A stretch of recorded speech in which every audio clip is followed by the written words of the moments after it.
It's 6:01. I'll call the regular monthly commission meeting for the Port of Newport Port Commission to order. A couple things I want to mention up front. I wanted to, one, focus more on me, one on the agenda here, but just wanted to disclose the fact that I have submitted an application for the general manager position. I've checked with both the Ethics Committee in Salem as well as SDAO, and they have did not indicate there was any type of conflict of interest in me continuing in this capacity. So, but I did want to disclose that now. I also wanted to remind folks that if you're interested in making a public comment, there'll be 2 opportunities at the beginning and the end of the meeting to do that. You'll have 5 minutes. If you'd like to speak to a specific issue within the agenda, there are forms in the back.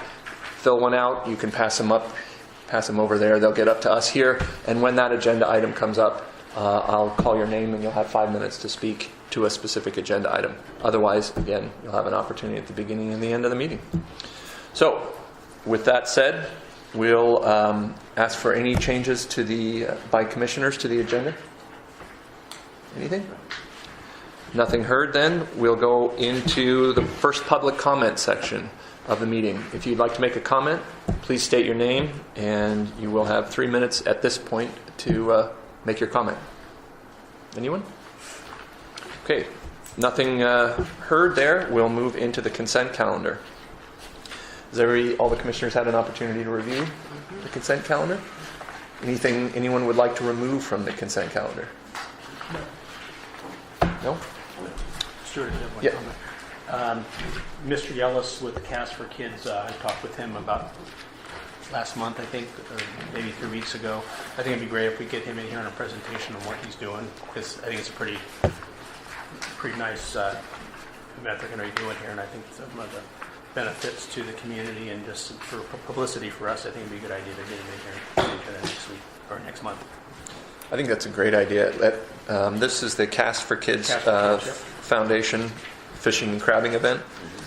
Yeah, I think it would be a great idea. It'd be neat to hear, and I believe their event is in July. It's in July. Yeah. Yeah. Terry, if you guys wouldn't mind. Yeah, I've got his card. Okay. I'm sure we have contact info for him. Great. Unless there's any other changes, I'll take a motion to approve the consent calendar. I move we approve the consent calendar. Second. All in favor? Aye. Aye. Opposed? Okay, motion passes. We'll move into the next item on our agenda. This is the Port of Newport Financial Year in Review.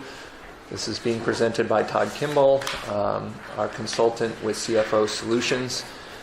Just as a perspective on this, Todd provided a similar update to us, I believe, in 2017, in November of 2017, so this will be building on that presentation. Todd? Great. Thanks.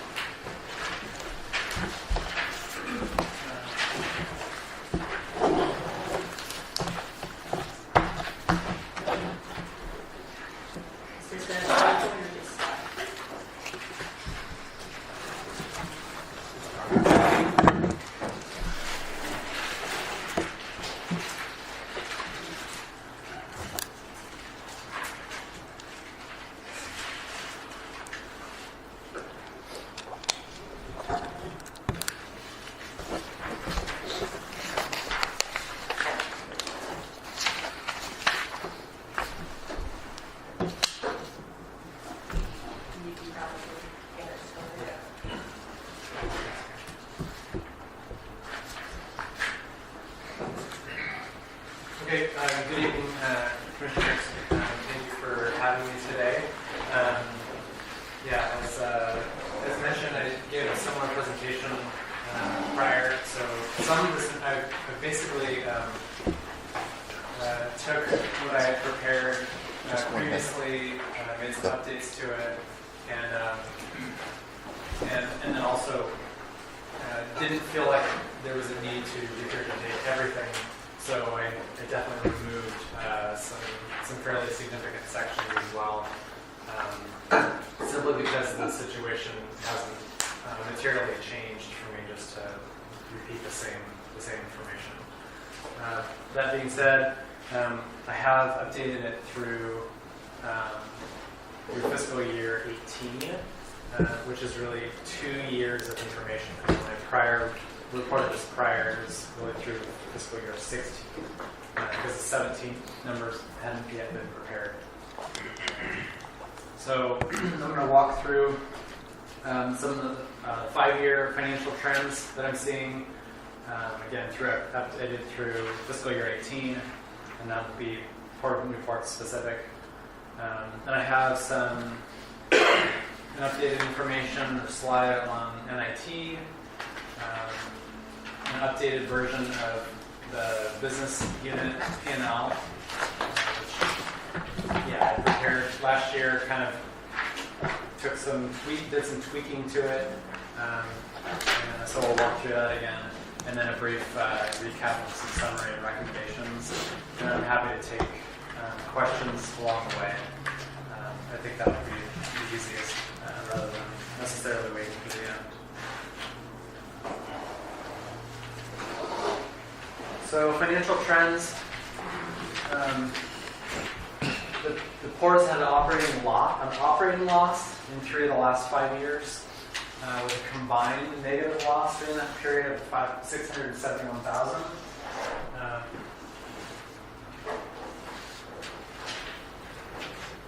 This obviously isn't fantastic. This is the number that ideally we'd be seeing in the black. There's a couple things that are a little bit misleading about this number. The first of which, depreciation, is a major component of your operating, as it should be, since the assets of the port are part of the base for any port, the infrastructure. But that depreciation loss expense is significant. It's like 3.2 million annually. So what that means is, in order for this operating net gain or loss to be in the black, you have to have operating gains that exceed depreciation. So you have to be making more money than is essentially wasting away in the form of deteriorating assets. That's essentially what that means. The other component of this that I'll mention is, at least in 2 of those years, there were significant PERS adjustments due to the PERS liability coming on the balance sheet. And that is primarily a component of a change in GAAP, in the governmental accounting standards. Which is GAAP, but so a new GASB pronouncement basically put the PERS liability on every balance sheet, every municipality's balance sheet in the state, across the country, and that had a significant impact for those years as well. So just a couple points. The good news here is that 2018 did have an operating gain. It was minimal, but nonetheless a good sign.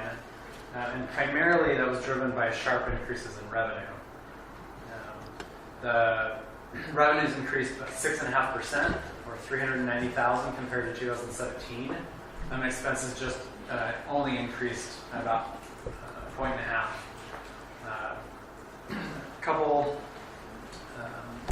As I noted here, the primary driver was RV Park, which saw increased revenues in 2018 compared to 2017 of $183,000, or 23%. Across, and Signe might point this out later, actually, too, as you look at the audit, there are actually revenue gains in every category. So that was also a good sign. So it's not simply the park driving everything. There are gains across revenue in every type of income sector for the port. So Todd, just to clarify that first bullet point, so the operating loss is predicated on an assessment on a financial reporting basis. So it includes the depreciation number, which is, in the development of that depreciation number, is that a calculated algorithm based on assessed values, or how is that depreciation number developed? Yeah, so first of all, the first question, yes, this number does include, so this operating loss is an accrual basis presentation. So this is including, this makes all the changes from the government, from the modified accrual basis, which is the budgetary basis that you're typically under throughout the year. And so it does, there's a variety of things, right? It changes your principal payments and pushes those to the balance sheet. It removes capital expenditures, moves those to the balance sheet, but then brings in depreciation expense. I know that's kind of a mouthful, but the short answer is yes, it includes depreciation. The component is calculated by taking the historical cost of fixed assets and then dividing that over what I would call a useful life, so which is an estimate. So at the time the fixed asset is placed into service, there's accountants typically decide, what a reasonable life is on this asset, and then divide. We use straight line depreciation, so we'll take that historical cost of the asset and divide it over the estimated useful life that it has. That's in its most basic sense what's happening. It's rarely adjusted. It can be adjusted, but it hasn't for quite some time. So again, the depreciation number you use is the same one that was included in the audit? Yes, that's right. Yep. Yeah, so these numbers, pardon? I hope so. Yes. Yeah. So Just the want to make sure. numbers that I have on here, they shouldn't be, hopefully, any different than, because I just updated this like 2 days ago, shouldn't be any different than what is in front of you or that Signy presents. I know that my cash number, which I didn't update in my charts, is off by like $11,000 or something. So there are some minor tweaks along the way, but generally everything should tie to the audited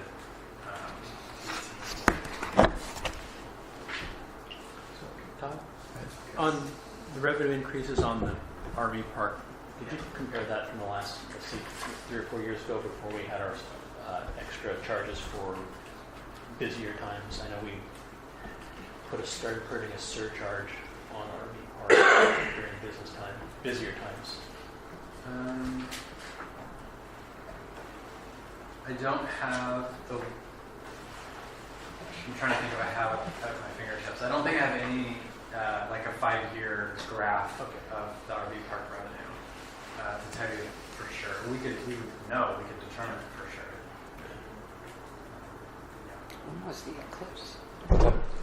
When was the eclipse? Would that have had a little bump?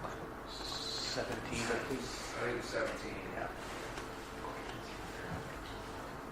Yes.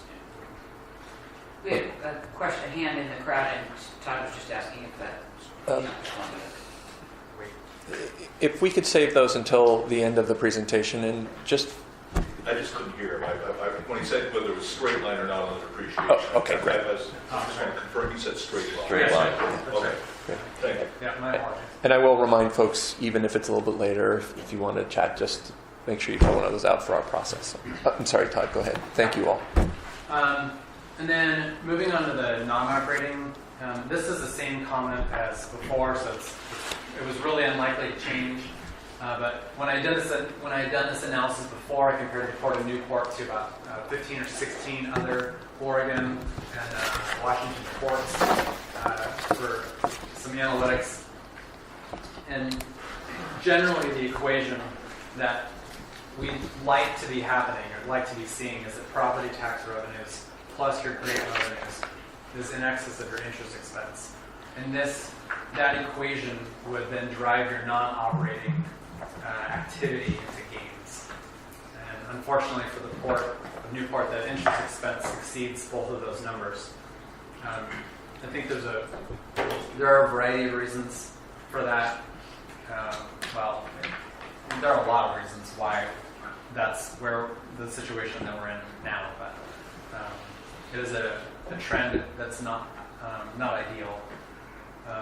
So the interest expenses it exceeded property tax plus current revenues by $775,000, and that was consistent. That has been consistent the last at least the last 3 years, and I think it's been well, at least 4. It's been several and maybe more than that. It went down from Yeah, 6 of last the last time. 7 years. Yeah. Yeah.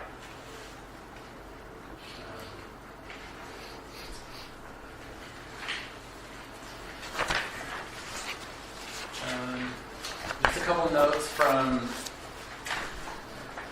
also some comparisons that I had been observing from before that have really just continued.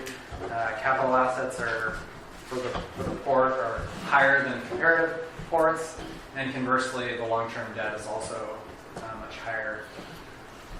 A bright spot, and I'll get to a graph on this momentarily, is days of cash on hand continues to be extremely strong compared to other ports, and is growing.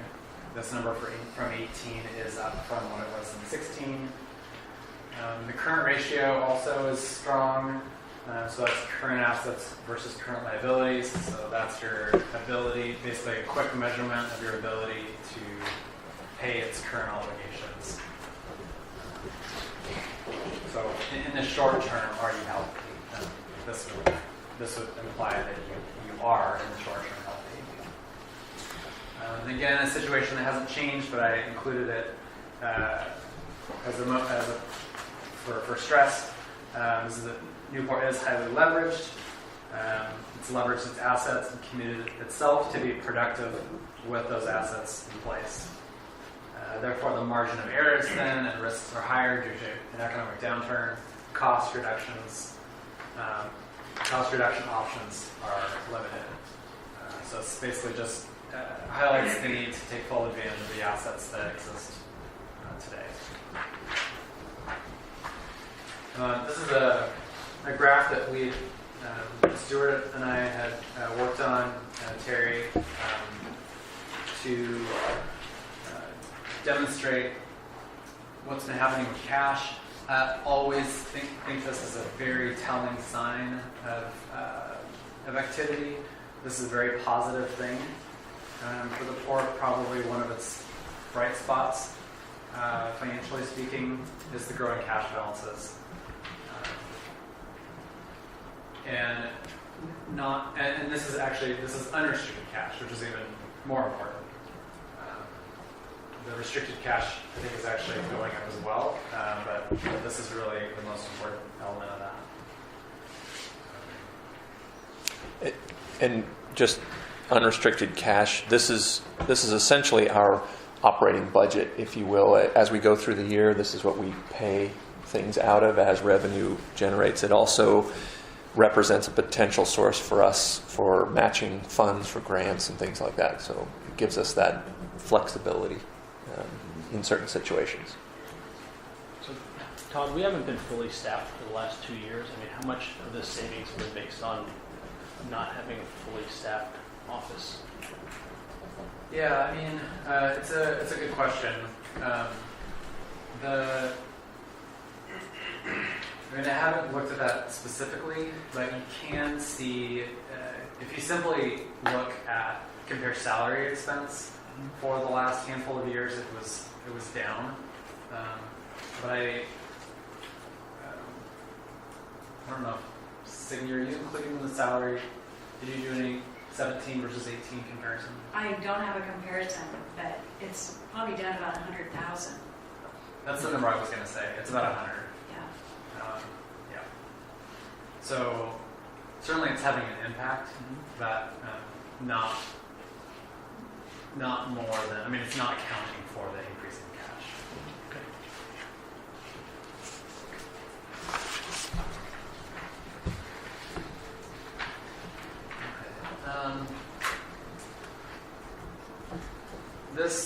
This graph is another one that we put together recently, and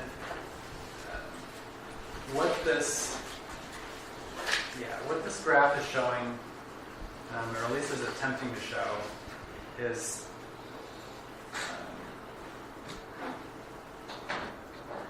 the blue columns represent net income before capital expenditures on the budgetary basis. Then and I'll come back to that. The red column represents capital expenditures for the year, and then I guess it's white. It's not what it looks like on mine, but it's that represents basically the difference between the two.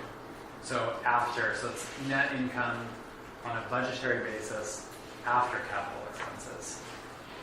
And so and then this is a multi-year, so this is 2014 through 2016, 5 years. What this is showing to me is from a budgetary basis, there are operating gains every year that represent really in a lot of senses excess cash flows. Then the port then chooses, or sometimes doesn't choose, in which capital assets it's going to invest in, right? So what I mean by that, sometimes you're sort of forced into doing certain things on the infrastructure side. But generally, the capital is a decision point of what it is we're going to invest in or repair or that sort of thing. And depending on how much in a given year staff and commission agree to invest back into the infrastructure dictates then your cash profitability for the year.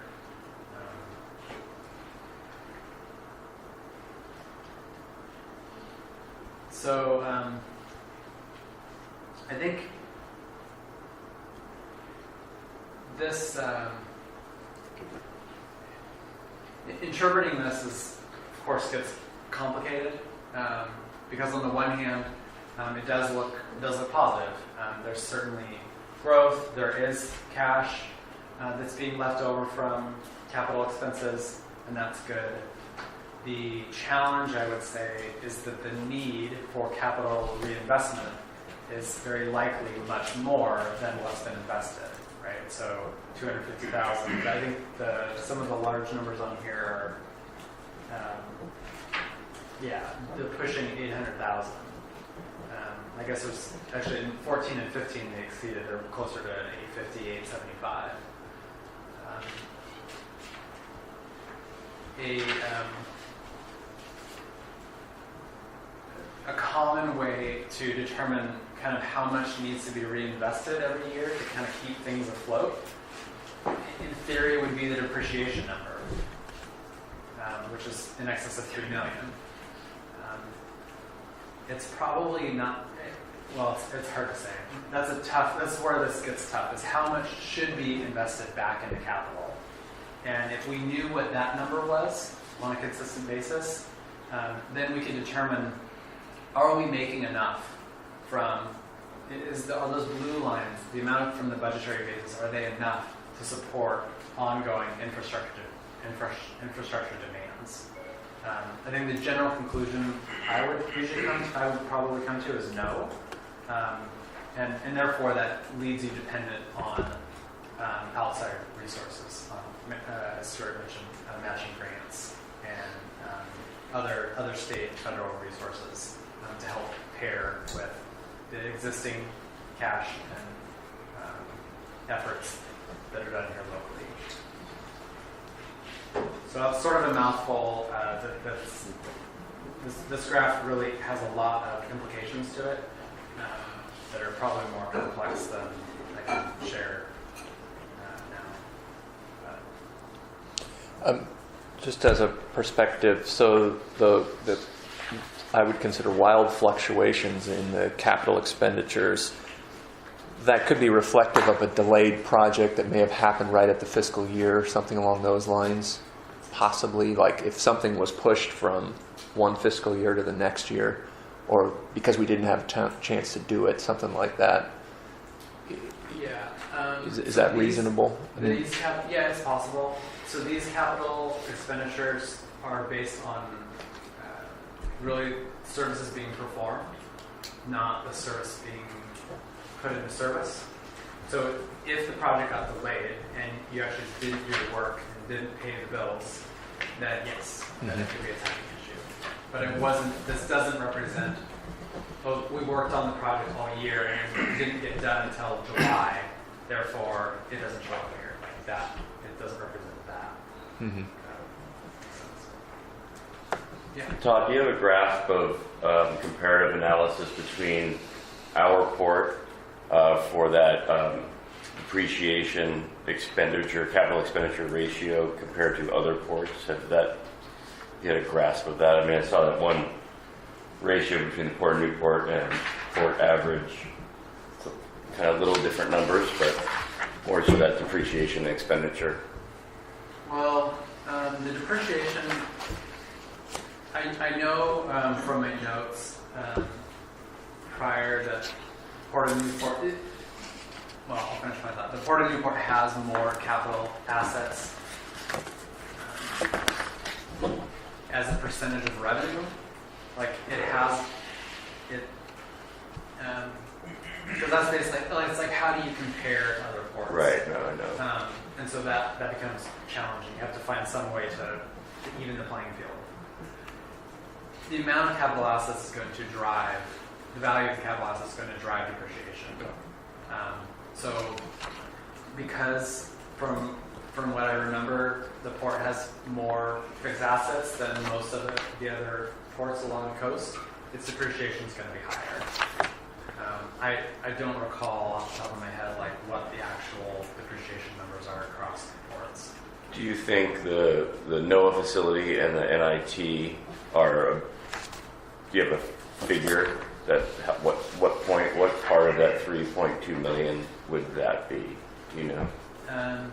They're huge. Right. I mean, they must be. NOAA's over $1 million. Okay. I know NOAA's over $1 million because we looked at it not that long ago. The terminal must be quite high as It's well. Probably close to that. Right. Maybe more than that. Yeah, and so that's actually part of it. It's a great point. So two of the port's largest assets are really recently constructed. And so that is going to lead not only to the higher capital asset values, but the higher depreciation. That's an excellent point. So as a perspective, our depreciation number in this current audit is 3.2 million. Right. So And 2 million are those two newer required or updated. Because the things that drive the lower depreciation are assets that have been that are newer, right? Right. Assets that have been deteriorated, or have either already fully been depreciated, or they're using historical cost, right? So it's like, what did it cost 40 years ago? Right. Well, that number doesn't represent nearly what it was today. Thank you. Okay. Don't necessarily need to spend a lot of time on this one, but I presented this one before. So this is a purely revenue trend out at NIT. And I wanted to add this because when I presented this information before, it had been total revenues represented by the tallest yellow column just went up every year since the new construction. And then in 2018, it actually declined. I think that actually could use some more work. I believe, if I'm not mistaken, 2019 is trending much better than 2018. That's correct. I don't know if you recall how it's compared to 2017. But it's definitely doing better than 18, so that's a good sign. It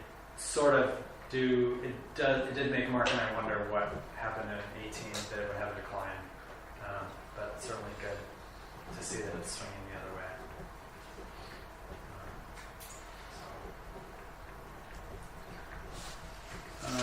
This one is probably, that figure's nearly illegible from the PowerPoint.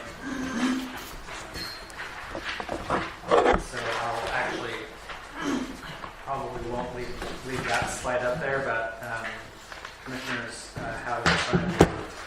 So essentially what I've done here is shown the 2018 profit and loss by business unit. So I've just grouped it by South Beach, the commercial marina, the terminal, admin, and NOAA. I've taken liberty to make several adjustments in here to help, that in my opinion help paint a clearer picture of the business units.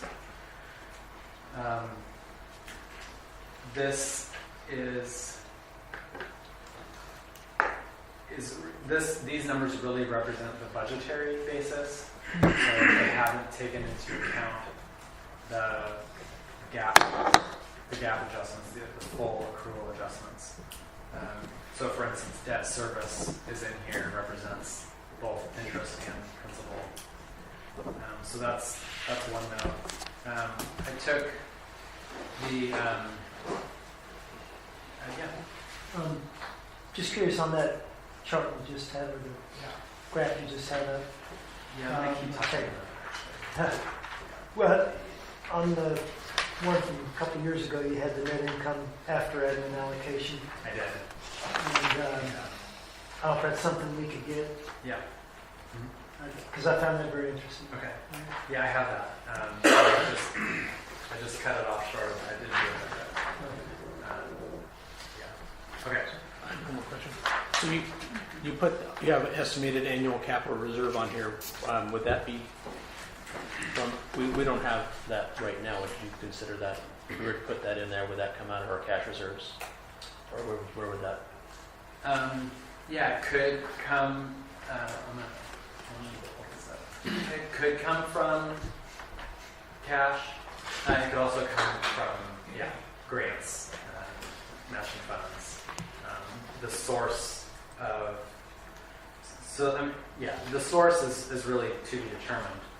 I think the other point is that this is really difficult for me to put a pen to on an estimated annual replacement cost. I took these numbers from a document that had been prepared, and I'm not sure how old it is. It's maybe a couple years old, of a master capital projects list that had been prepared internally, and then basically tried to look at those total costs and annualize it over 20 years. So it's just trying to get to some sort of an estimate.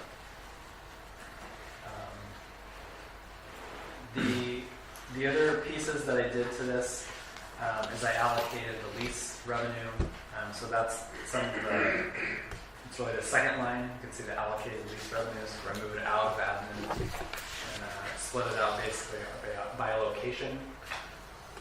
And then the other thing I wanted to mention is the other two highlights, which is I moved the bonded debt fund into the terminal.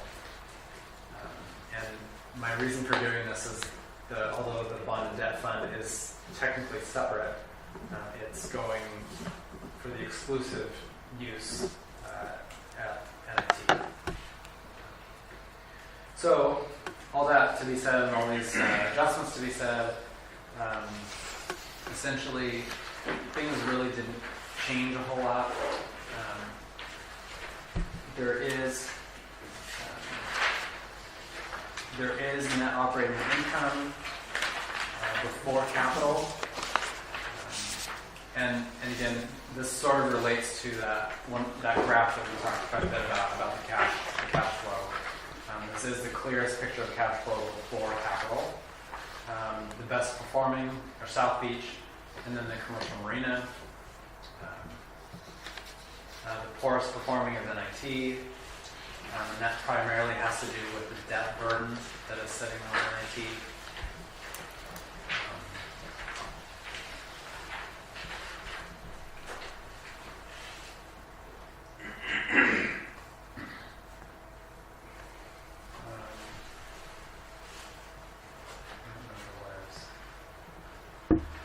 Yeah, and then we talked about the estimated annual capital reserve. So after that, then NIT starts to become, it looks better because it needs less infrastructure right now. So it's already been repaired.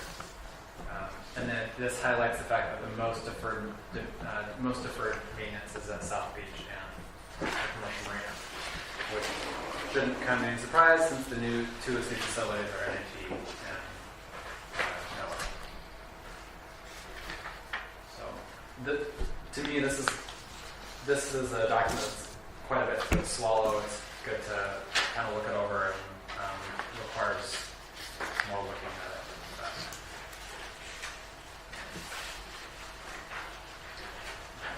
Okay, and then several of these recommendations I made previously. I've taken out some of my recommendations. But I kept these one in. So implement a process whereby capital improvement projects undergo a financial review prior to approval.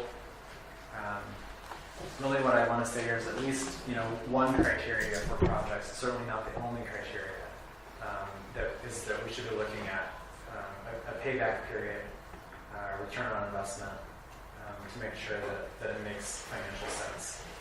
Certainly, without question, there are decisions that have to be made with using criteria other than ROI, and that includes certainly safety concerns, compliance, to maintaining compliance with state and local laws, and then just other port determined necessities. These are certainly going to come up.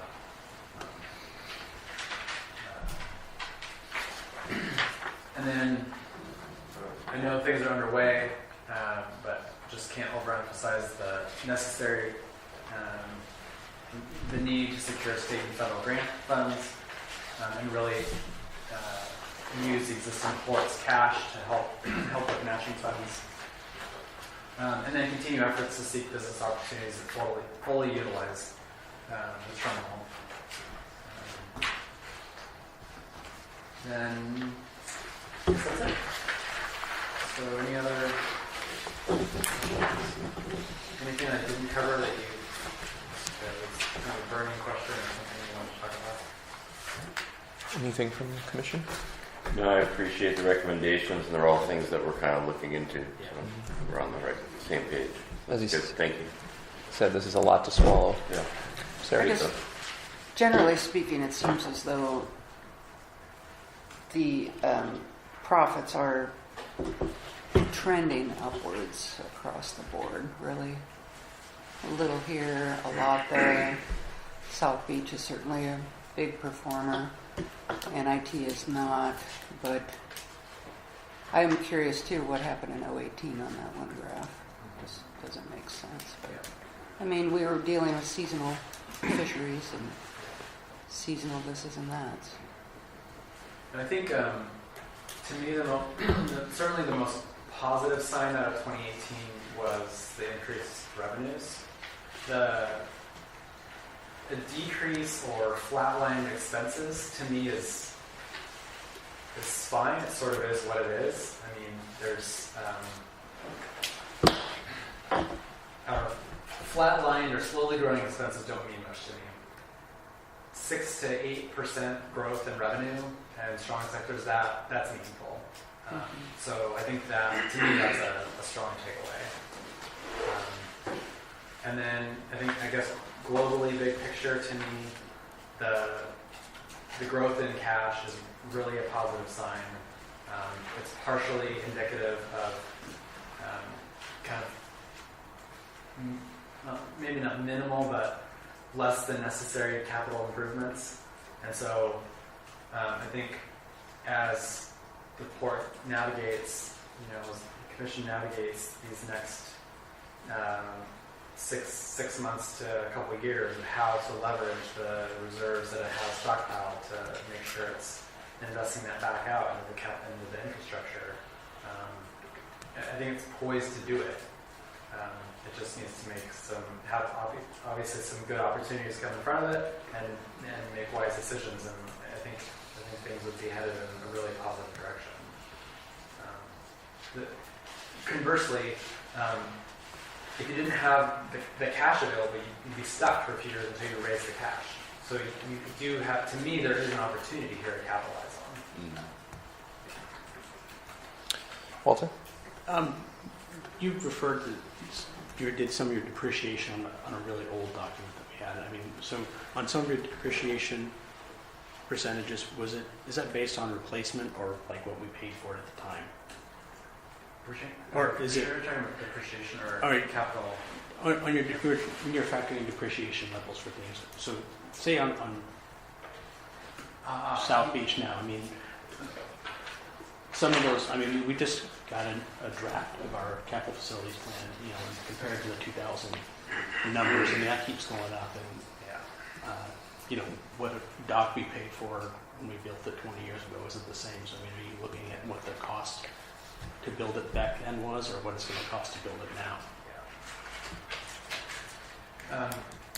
So I don't know if this answers your question, but one of the things that I talked about and was tried to be poignant about was the NOAA reserve and the allocation that's been set aside for ongoing capital improvements. And I've played with that quite a bit, Right. and I think I've made sort of an internal recommendation, or at least talked with Mark about what I think that number needs to be like. I think we've been setting aside the 30-some thousand, 33. So when the original proposal and bid came through for NOAA, included in there was an amount basically for long-term capital projects, and it comes out to like 30-some thousand a year. When you incorporate that into the long-term costs, and as you're mentioning, the pier now is not the pier that's going to be in 10 years or 15 years or 30 years. To me, the amount set aside required to maintain those long-term capital reserve numbers needs to be much greater than 30,000. I mean, I think that number is it's somewhere. To me, it's somewhere closer to 150 or maybe 200,000 a year, which sounds like a lot, but I think can be done from operating out of NOAA. So I think the funds are there. It's just prioritizing them to looking long term, so that when the costs come up for the pier, there exists the money. I don't know about the pier, but just generally speaking.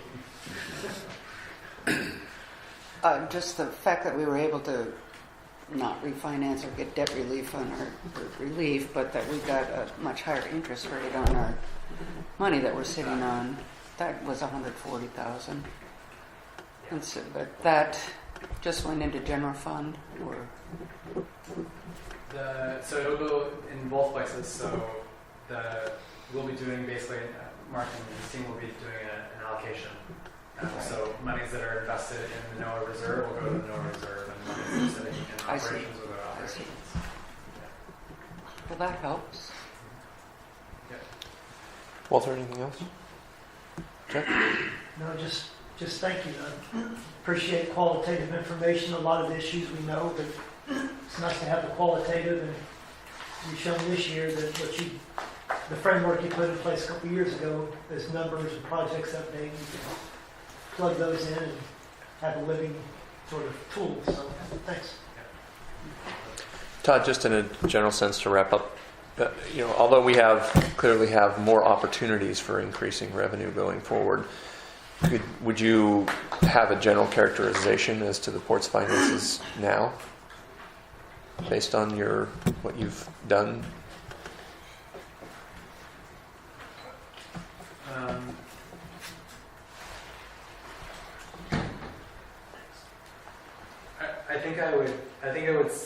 I would just a little bit be repeating myself. That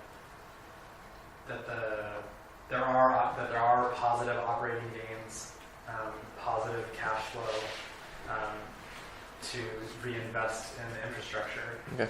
and it's going to be imperative that the port basically utilize those strategically to match up with outside resources. I mean, there's no to my knowledge, there's not a port on the coast that is generating enough operating income to pay by itself for infrastructure. I don't think that's happening. I think from whenever all of these ports were built, there was, and I could be wrong, but I think a lot of the infrastructure was supported from external as well. That would be my guess. And now its costs are just so astronomically high, it would take forever to build the resources that it would take to actually fund a $30 million project, right, or something like that. I don't know if that answers the question, but that's sort of where I feel like it's positioned. It's not unhealthy. The port's not unhealthy. Okay. Yeah, I mean, yeah, and the numbers it's returning. I guess the other thing that you can see from the numbers is that at least the port is. I don't know. Maybe Aaron would disagree, but that projects that need to be done are more or less being done. I mean, to the point where things are still operational, and your cash is still in excess of those. So it's tricky. It's hard to measure deferred maintenance, and what state are things actually in. And if you fully invested in everything that actually was critical, would that cover it? Would cash of operations cover those things? Or is the list so long that it absolutely wouldn't? I mean, it's really hard to match up where are the cash flows with the deferred maintenance. Now, to me, that's Aaron's job, is to figure out what is absolutely critical, what's the biggest bang for the buck, and how do we move forward, right? So. Great. Right. Thank you. Yeah, I think I appreciate the summary here, and for those that haven't seen it, you can go back in the notes and see his Todd's summary from 2017. It was in November, so also had some good information. So, thank you again, Todd. Yeah, thank you. We'll move on to the next agenda item, which is Signe here. We just got a copy in our hands of the last audit. Your June 2018 audit. That's it.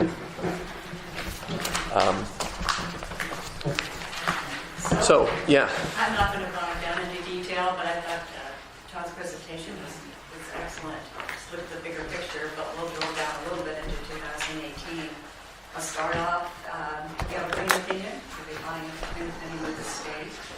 We have under municipal, Oregon Municipal, one comment, there was an overage of $39, I believe it was, in the general fund under a particular appropriation, which, you know, for everything going into it, it's what it is.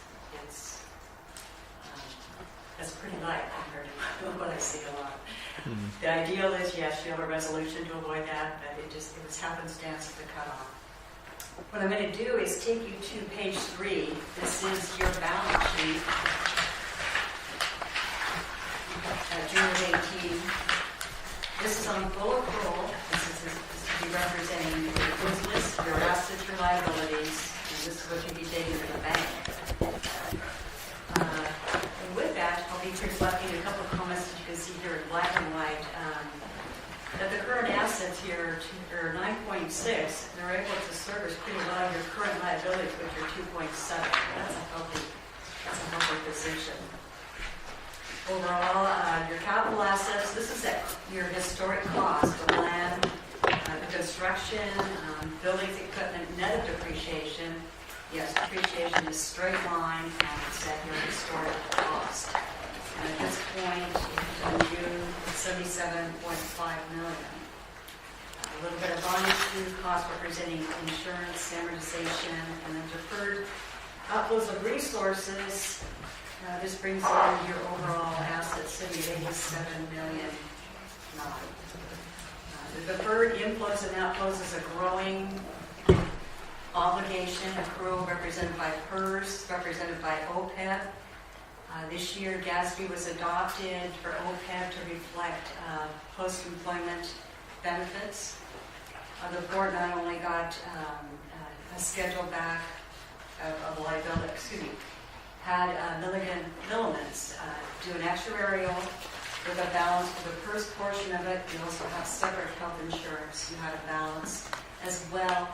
But the overall obligation netted to around $15,000. We don't consider that significant at all for the port, so that was not booked, but it's in a passing entry that you'll see a copy of. We think PERS will be growing at obligation. Again, current liabilities represent the current payables, but also what you're going to be owing in your debt in the next 12 months. And that represents a 2.7. The net of long-term net is then down to 38.7. In net position, as was brought up, unrestricted available in your net position is growing, and that is certainly favorable. That reflects the restricted is being met, and after profits, this is the excess that's available for whatever planning the board is able to do or desires to do. Page 4 is your profit and loss. And this is broken out by operating revenues and operating expenses. And you actually ended up with a slight profit of $14,847.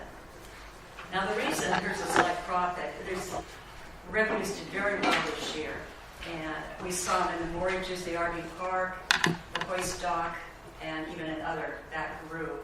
And it was about $400,000 increase in operating revenues. Your expenditures, the big point that's been brought up, you have $3.2 million in depreciation. Your salaries and wages were down this year. You had changeovers. You did do some rate increases, but you are down about $100,000. The other thing, this is full accrual. We also have $108,500 of PERS obligations sitting in expense in your payroll taxes and benefits. So that number, I anticipate, is to continue to grow. Your salaries and wages are down. You have PERS obligations sitting there at a hit of $108,000 this year. Your operating expenses still came under your operating revenue for a slight income of $14,800. Last year it was a $285,000 loss. Non-operating revenues and expenses are the property taxes and the big interest expense that was spoken to a little bit earlier tonight, 1.8. Very little in grants, not even 3,000 grant monies, and a slight gain on the sale of a piece of equipment. Overall, then, you ended the year with about a $715,000 loss. This is down from the prior year of $826. The one item I'd like to then take you to is page 5. This is your checkbook. You're going from accrual basis down to cash. So the reconciliation of operating income at the 14,847 is your operations. We take out all the accruals. We take out depreciation, all those non-cash items. And then they flow up to the top where it shows what the port did. There was a non-capital grant. Property taxes you relied on at $1 million. Proceeds from capital financing, that was 2 or 3 leases you had for pieces of equipment. A little bit of acquiring, spending for equipment. Proceeds from the sale. Your principal debt servicing is 1.7, and then interest on a cash basis. We took the accruals out. This is actually what left your checkbook at 1.9. With a little bit of interest received, or 24,000, 25 is pretty good. You actually increased your bank account at the end of the year by 590,000, almost 591. So again, that is favorable, and that's what Todd was alluding to as well. You are bringing in funds. You've had an unusual year. You tend to have some unusual years. But you're sitting in a position, you're able to service your debt. You've made your debt payments. And you have a lot of options out there. I think the input from Todd was very beneficial in helping in the planning. From that point, a lot of notes. You're welcome to read them. They support more detail in your cash. That starts on page 10. Reflecting cash on hand, CD. Audit requirements and our standards for disclosures that continue. We speak to the interfund activity going on page 11. Capital assets, what went on during the year of 11-12. Leases, as summarized there on page 12. The debt starts on page 13, all the specific issues, what was serviced and what's coming up in the following year as far as current portion. And that goes on for a little bit. Future schedules as well. And then pension starts on page 9, the note 9 for pensions goes on through page 25. This is what governmental standards are for reporting. We end on page 26 as far as no disclosures, as far as subsequent events. That's in discussion about $400,000, which right now is being recognized on the books as a liability. Current portion is $40,000. The conclusion with the state has not been made yet. I believe that will be March, April events to determine what will take place in that regard. From that point on, I'm going to take you over to budget, and that starts on page 31.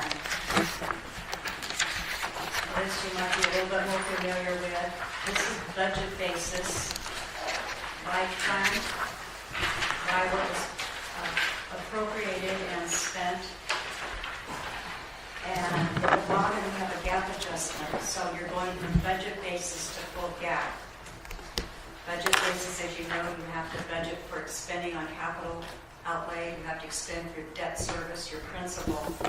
That gets pulled out for GAAP purposes. So this kind of leaves you a trail. It helps enlighten you a little bit. I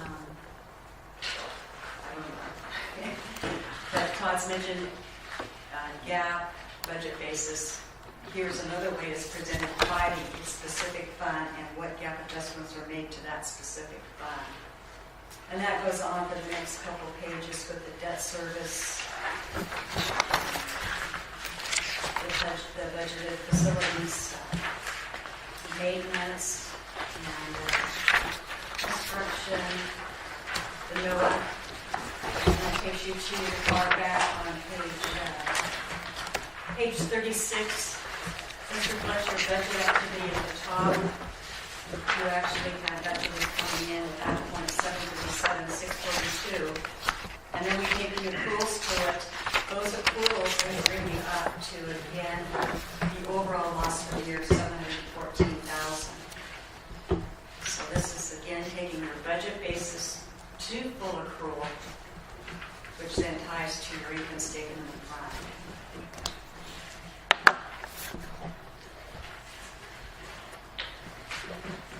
And that is the highlight of my presentation. Thank you for everything you've done for the port over the years, too. Commissioners, anything? Or, I'm sorry, Mark, did you have a comment you wanted to make? The audit reports were passed out in the last year, 2017, so you can see the numbers quite match up. Well, then you guys had a heck of a time. Yeah, exactly. The 2018 audit will be on our website. The PDF is first thing in the morning. Karen, yes. Thank you for the clarification. Commissioners, Jeff, did you have anything, any comments? No, just thank you. Helpful for taking us through it. Thank you. Well, sure, happy to. There's a lot of reading there, but you see the overview and comparisons of several years. This goes down just to the specific year. And certainly the comparisons of bringing up what revenues actually did swing up. They're available at the port. We do analytics comparing what's going on. Why is it something going up when we expect it when it's been historically? So all those analytics are available there. Mm-hmm. Walter?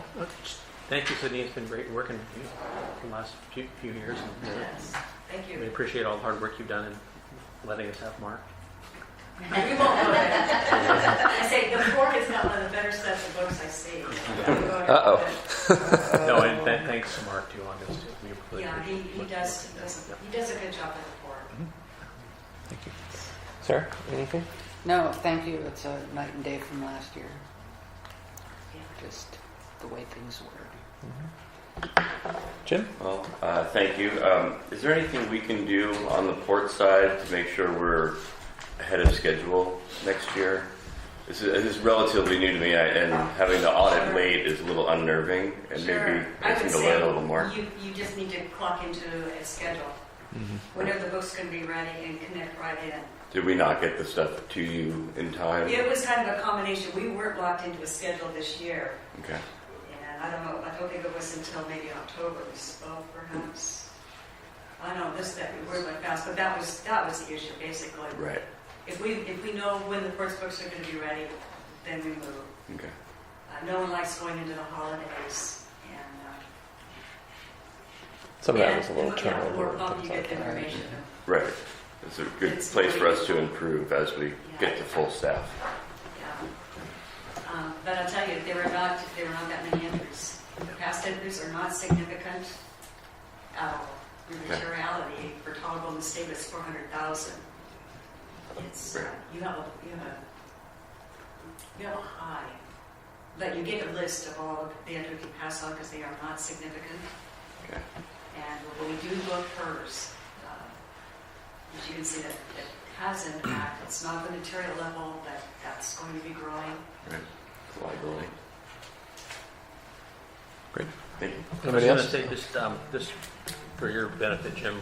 One Yeah. of the reasons why we took Mark on as staff is that he has been doing the books, catering towards that audit. And so this is, since we've had Mark on board, I think this is the last two audits have been the easiest ones that I've been a part of. So Great. Thank you for that. And that History. is the truth. When we first came on, your finance director went on vacation. He didn't come back. yeah. So I've seen the books. That's one way of handling Leaps it. and bounds. Yeah. Leaps and bounds. Great. Thank you, Stephen. Okay. All right. Good. All right. I think we'll move on to the next item on our agenda. These are old business. Has the commission had a chance to look at the accounts paid? Anybody have any questions, comments, or concerns? Anyone? No. So I will need a motion on that. I move that we approve accounts paid. One second. All in favor? Aye. Aye. Opposed? Okay, thank you. Next item is the letter of intent for Port Dock 1 lot line adjustment. We heard a brief presentation at our last, I think it was our last meeting from Stephen Webster on this. I'm not sure where the time goes, but we did hear from Mr. Webster. The result of that and other discussions came about in this letter. Terry or Aaron, do you have anything else to add on this? I think the only thing I'll add is that I've been in touch with our attorney about working through the details. Steve and I have talked about working through the details, and we have a number of steps to go through. And I think the reason for the letter is just to indicate that the commission is supporting this movement forward. As Steve moves forward, there'll be some investments that he needs to make, and so he wants to make sure that the commission's with him on that. Great. And I think a number of us have had a chance to visit Port Dock 1 and chat with Stephen as well. So, Aaron, any other thoughts? No, I think we'll figure out a way to get it done. So. Great. Anybody have any issues with this? No, I just think moving forward, we need to do this. I think anytime we can bring some competitors in here and open the markets up and have more avenues for our fishermen to sell their catch, I think that's a great idea, and I think we need to facilitate that as much as possible. Great. I agree. So if everybody's okay with that, then I'll go ahead and sign this letter, and we can provide it to Mr. Webster here shortly. All right. That's by consensus or by... Oh yeah, I should have formalized that. Do we really need a motion for that? don't think you do. I think it can be by consensus. Do I have a consensus? Go ahead and sign that. So be it, I will do so. Thank you. Moving forward, we have final review of values, vision, mission statement for our strategic business plan. Terry? So you worked on this quite some time ago, and then I needed to send this to the consultants, and so I didn't get to come back around to have a conversation with you about how I incorporated your comments into what is in our existing vision, values, mission statement. And although this says current, this is the new current, so this is the revised version. And we've got a lot to cover on this agenda, so we don't have to have a lengthy discussion. If any of you want to have a conversation with me, after the meeting, the point is that I wanted to get this back in front of you and hear back from you if there was any, oh my gosh, what were you thinking, comments. And because I love those comments, and let you know that there's still some time in our drafting process with the consultants for you to give me more extensive feedback if you so desire. Okay. We'll keep them short. I will take a little license here and mention that one of the things that I really feel like we need to incorporate, and I'll chat with you about this, is I think we need to highlight communications even more than we have. It was something that was glaring in a lot of the meetings that we've had up in Salem. I think we haven't done a good job in the last year or so with communicating to our state and federal partners. And I think codifying it here a little bit more in our value statement would be important. So you see it in values I think so. predominantly, okay. I think it needs to be, from my perspective, but so anyway, does anyone else have any other comments they'd like to make now as opposed to? Not this. Yeah. Good? Good? Not right now, but maybe later. Yeah. Yeah. Terry, we should maybe put some bookends on this. Yeah, I will,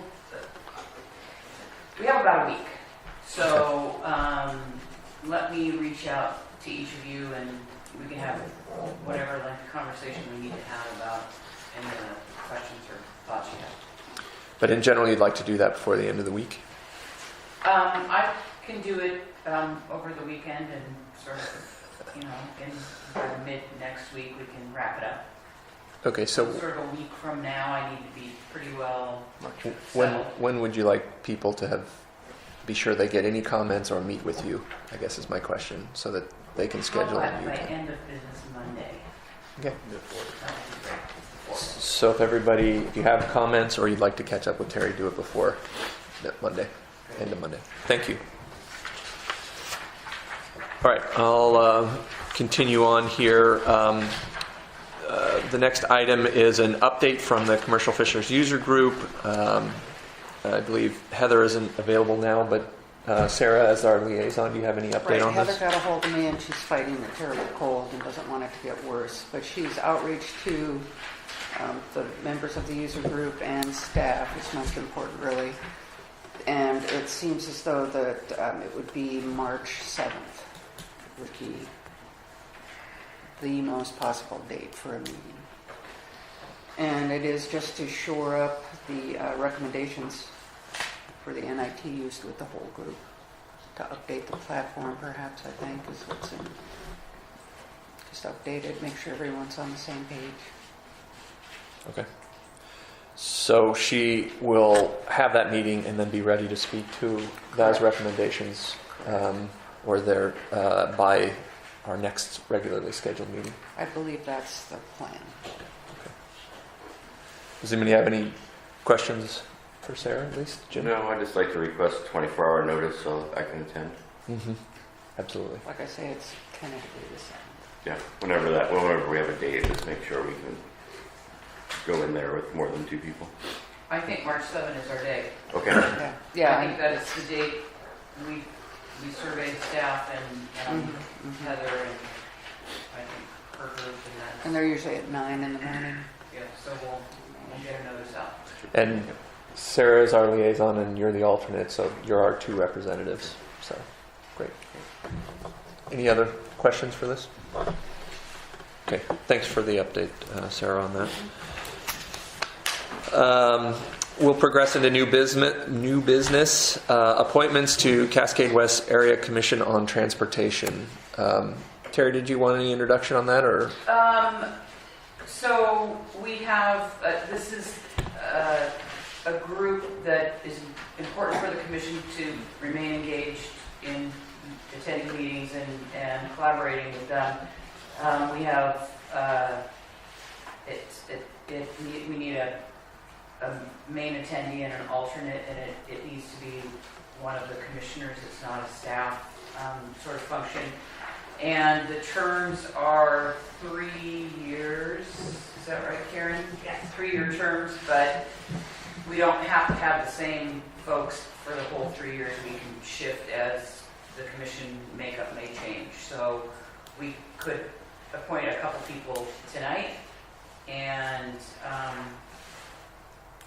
then as time moves on, those, you know, if you want to make a policy, as we do with some other groups, is that annually we revisit the liaison list and sort of change that so that folks don't, others get exposed to the same group, I think is probably the philosophy there. So we could take that approach with this group as well.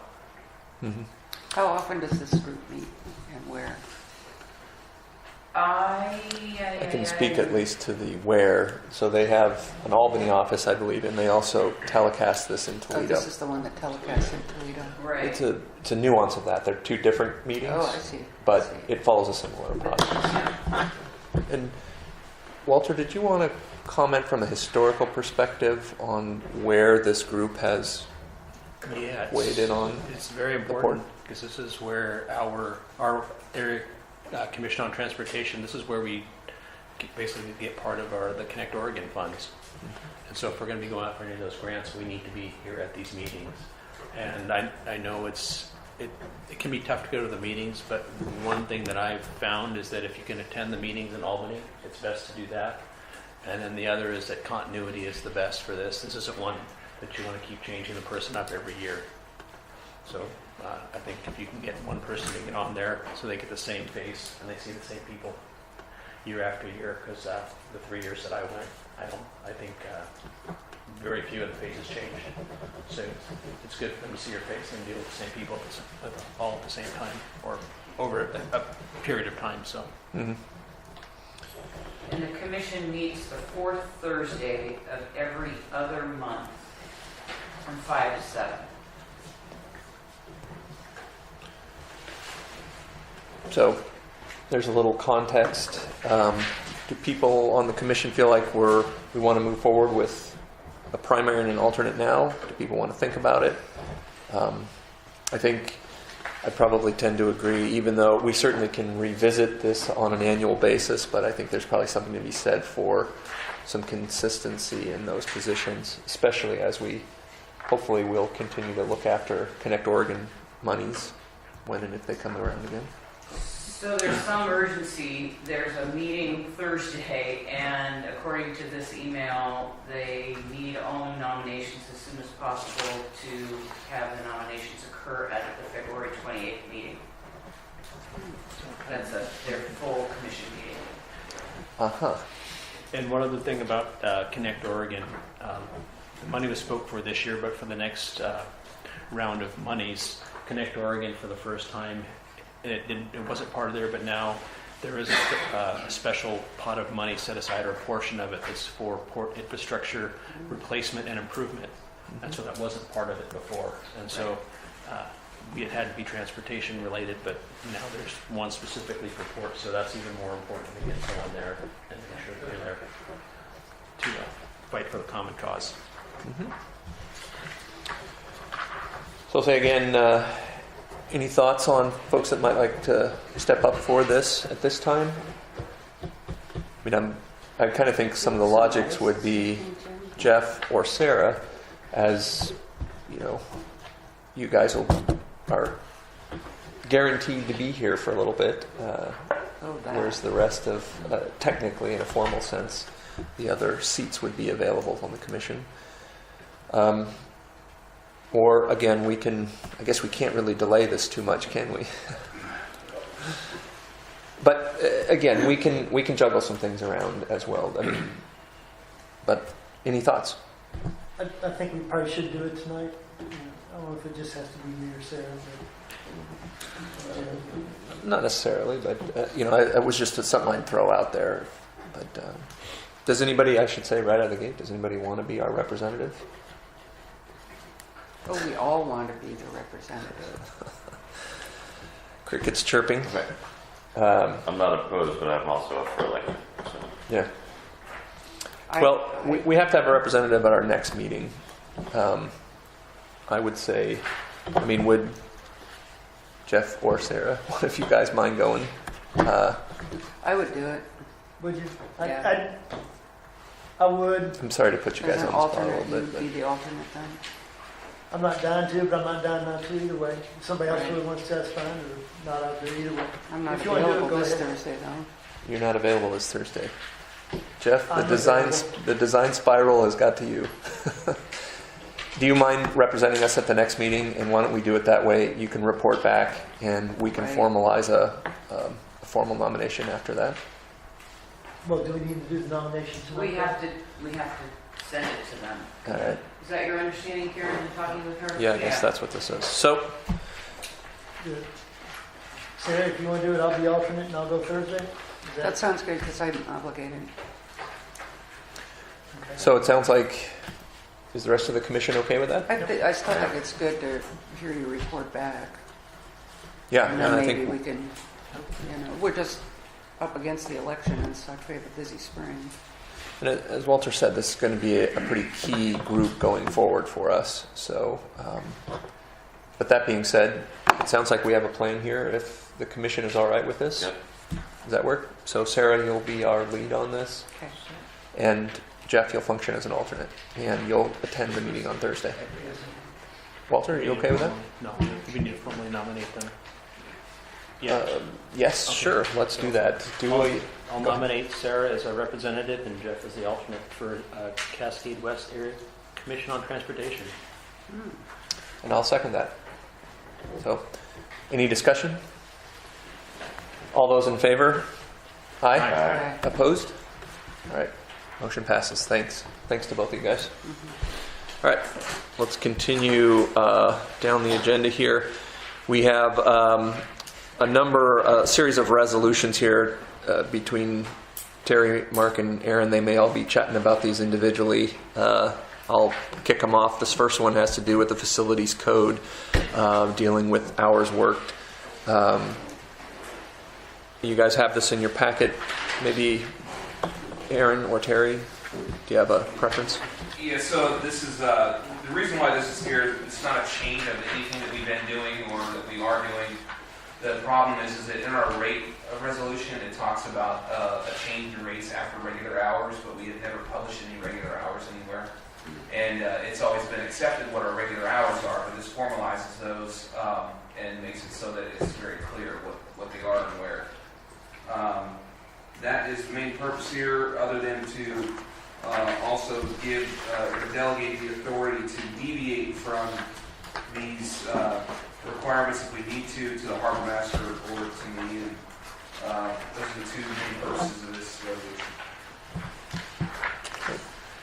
Anybody have any questions? I move we adopt the resolution amending the Newport Facilities Code to add a definition of regular hours by location and clarify hoist dock usage standards as written in our meeting packet. I'll second. It'll be resolution 2019-03. Okay, so we had a motion. I think Jim already seconded that. Any further discussion on this? Okay. All those in favor? Aye. Aye. Opposed? Okay. Resolution passes. Next, This is a resolution supporting funding efforts for Port Dock 5 Pier. Terry and/or Aaron again? So this, there's a couple points to this. The main one being that when it comes down to, I mean, we're going to seek as many funding opportunities for this project as we can. We prefer not to have to commit very much of the port's reserves to be able to pull this off. And if the grant gets approved that we're submitting for, there's a portion in the document where I have to sign basically an affidavit stating that we have the matching funds lined up.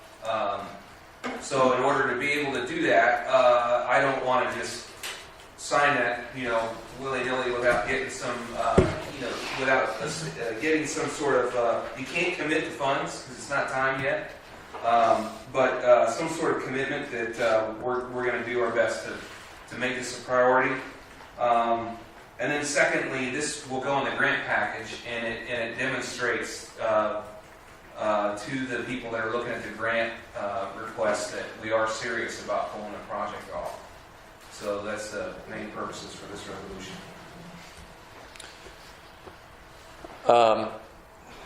Thank you. Any other discussions amongst the commissioners at this point? Yeah, Sarah. Do we see, we're in good standing that we can handle additional funding if we need to, but do we feel pretty good about the additional funding, the matching? Well, I haven't lined anything up right now. I would say that I would be very hopeful that we can get some help from the state at some point, particularly after we get our strategic business plan updated. We've talked a lot about it with everybody at the state level, so most people are at least aware of the project, if not very supportive of it, because they understand why it's so important to the regional economy. So the state and the feds have signed off on it or support it, our representatives. We have, 19, 20 letters of support now, I think we're at 21 right now. including the city, the county, Senator Roeblen, Representative Gomberg. I got an email yesterday from the Schrader, Merkley, Wyden staff team, and they are getting signatures on a joint letter. Great. We should have that hopefully by the end of this week. And we have obviously another series of letters from businesses and other ports and individuals supporting the project. So Sounds in great. addition to that, I've been talking extensively with Dave Harlan from Business Oregon, and Dave is coming out on the 20th of March to our draft presentation of the strategic business plan, specifically because I've kind of beat him up about, we're coming to you with requests for money the minute that thing is completed and accepted by Business Oregon and we enter into the IGA with Business Oregon, which is a little process that has to take place. But so he knows and he's aware of that, and so he's very interested in hearing more about the plan. And then Mark Landauer, who's the Executive Director of Oregon Public Ports, who lobbies on behalf of the ports, has a list of major projects for all the ports that he talks with legislators about. And this is our project on that list. And so we also will need to go to the Coastal Caucus and other legislators and talk to them about this project once we get into the request process for funding or for money in the governor's budget or whatever might be available. You never know from year to year, and part of it is we just have to talk to people and not be bashful about it's our time to get some grant money. And so I feel like this project is not controversial at all. This is a basic infrastructure piece that supports 65 businesses out there at Port Dock 5, and if this piece of infrastructure fails, mainly because I feel it carries the fuel lines that go out to the fuel dock. That's a huge issue for us to have to deal with, and in an emergency situation, and Aaron and I have been talking about how we would approach that and sort of putting a plan together in the event that something catastrophic would happen, and let's just knock on plastic tables that it doesn't, but so I think it's a compelling project, and I think we have a good opportunity with the state, and we're looking at other grants all the time to see if we qualify. So this Economic Development Administration grant looks like it fits us perfectly, and Aaron's gotten very positive feedback from the folks with Economic Development Administration about the submission, and we worked with Jeff Gepper, came out from Albany. He's with Cascades West Council of Governments, and he is the individual who reviews the grant requests when they're sent from DC to the local jurisdictions, and he and the team at Cascades West then makes a recommendation back to the feds. Well, we just learned today that he took a job in Eugene, and this is his last week, so now we're in emergency communication mode to make sure that we have someone else at Cascades West that we can inundate with information about the project and make sure that they're as supportive as Jeff was, because he made instant connections about economic development and opportunities, and he was really positive. So I hadn't had a chance to tell you toward the end of the day, Terry, but Phil Warnock, I've already talked with him about this project. Oh, awesome, So awesome. Phil Warnock's going to pick up the ball and carry it forward, I think. So Aaron's already on that. So he's at Cascade West. So they're very important, as Walter mentioned earlier, in terms of influencing some of those funding opportunities. So they're our best friends. Great. Anybody have any other questions on the resolution? Yeah, Jim. It's great, I support it. Is there a maximum number that we would allocate out of our fund? I mean, it's not called out in there. So if we fail to receive any other funding and we received the EDA grant, which is a 50%, Right, so that would be our max. then it would be $1.195562 million that we would. That would be our max. That would be our max commitment. Right. That's as of today, but prices will change between now and next November, so They're going down. there could be half that. Yeah. So there's always potential to have some minor changes, but I don't think it's going to change significantly unless something really changes in the steel market in a large way, or something in building materials. That's always a possibility. Yeah, Walter. So just kind of on what Jim said, if we don't get the EDA grant, we're on the foot. I'm putting my treasurer's hat on. So we'd be on the foot for 2.4, correct? Well, this doesn't commit the commission. Right, no, I mean, right? conceivably.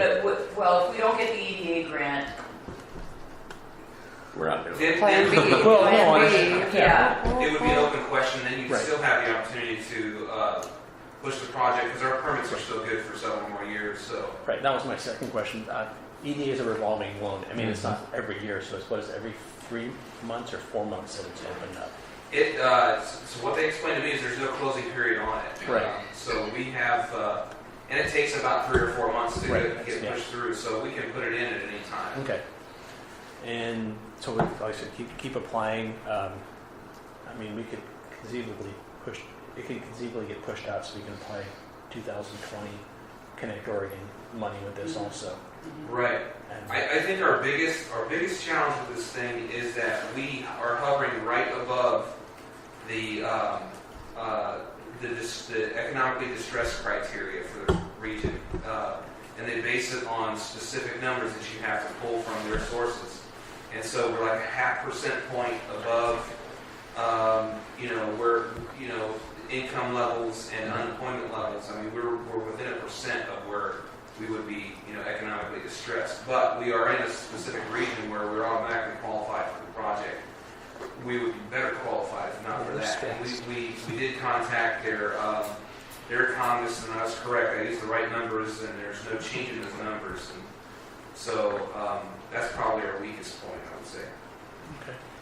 But what I did is I took a tack of saying, look, I called attention to it, and so we're in that category where we're just above it. So we're still saddled with the same challenge as though we were within the economic distress criteria. It just so happens we're at, like, a nominal degree above it. So hopefully that speaks to somebody. Great. Are there any more questions on this? Okay.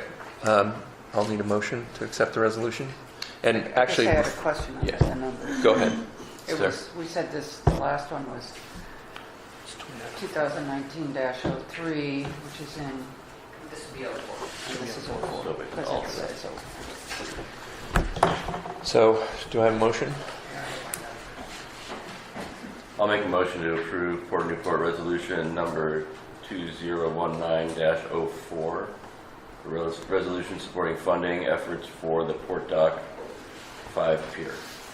Second? Okay, we have a motion. It's been seconded. Any other discussion? Okay. I'll take a vote. All those in favor of the resolution? Aye. Aye. Opposed? Okay, motion passes. Thank you. We'll move into the last resolution on our slate here, the adoption of fiscal management policies. This is something that Todd Kimball's been working on quite a bit, that we've been woefully in need of in some ways. Terry, Mark, or I'm sorry, go ahead, Walter. So I'd just like to propose something that, this was a pretty big document, it's a pretty serious one, and I would like to maybe table it or discuss it now and then vote on it at the next meeting, so we have a little more time to discuss this and digest it, that's all. I don't think that's necessarily a bad idea. Does that put the port in any issues that you guys see?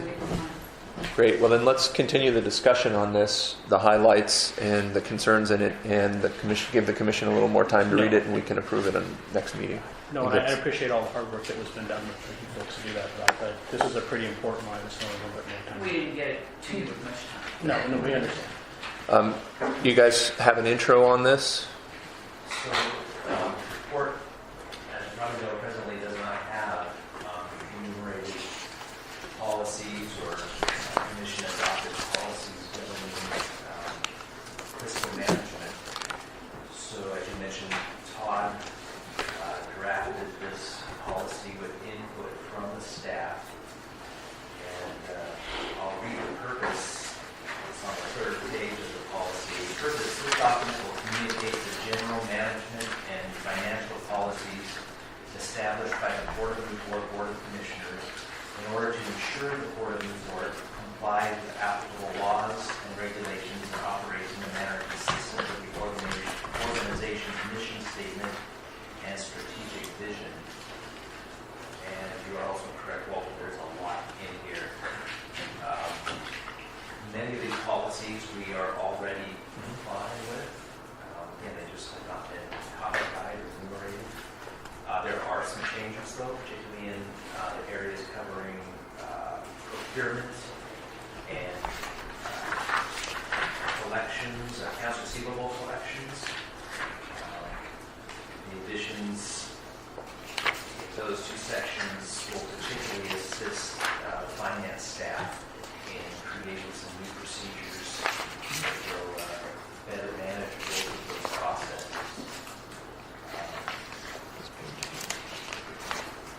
I know in talking with Todd today, it was his recommendation also that perhaps take some time to read over it. If there's any questions, we can come back next regular commission meeting and discuss those. Page 89. I like the fact that it designates what everyone's role is in so much of this.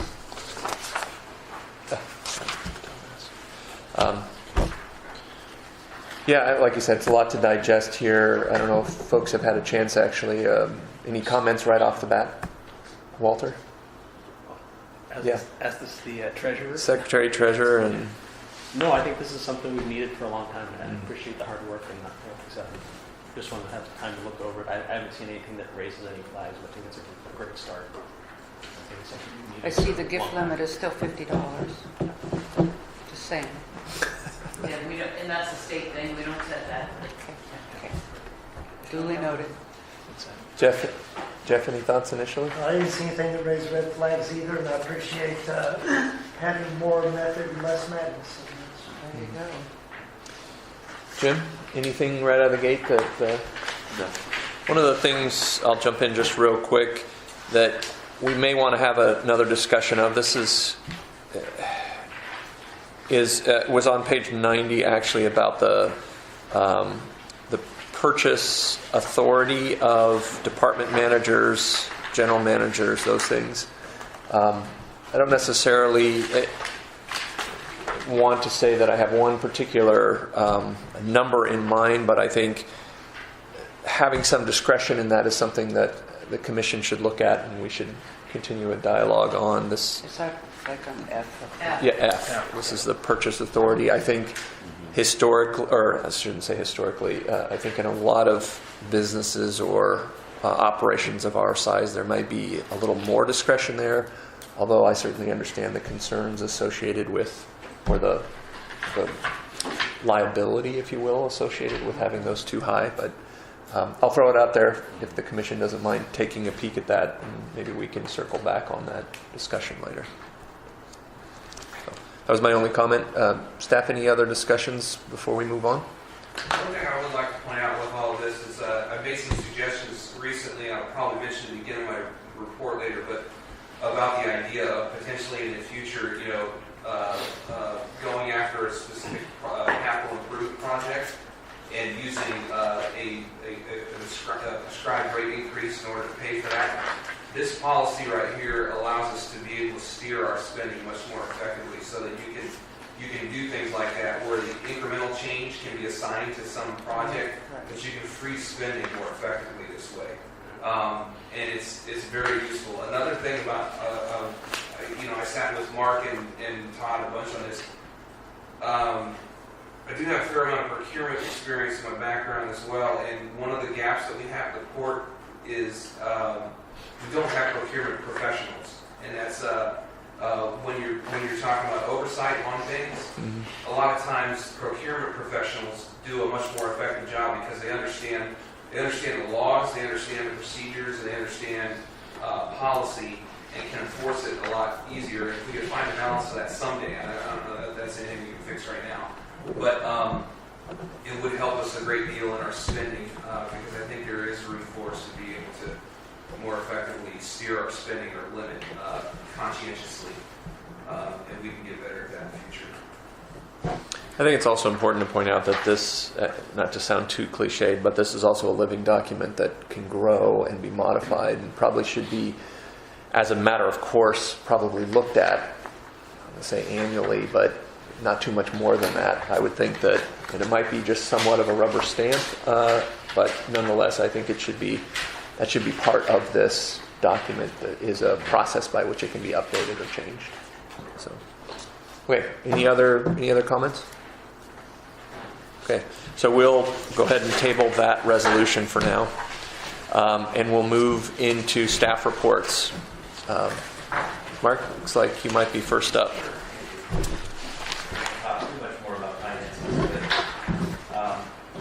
but last commission meeting, we had discussed the idea of setting a target fund balance.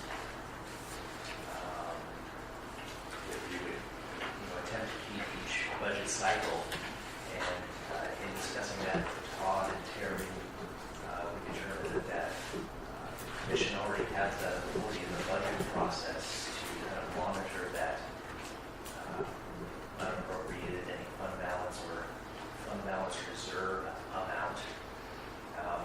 But in the discussion, I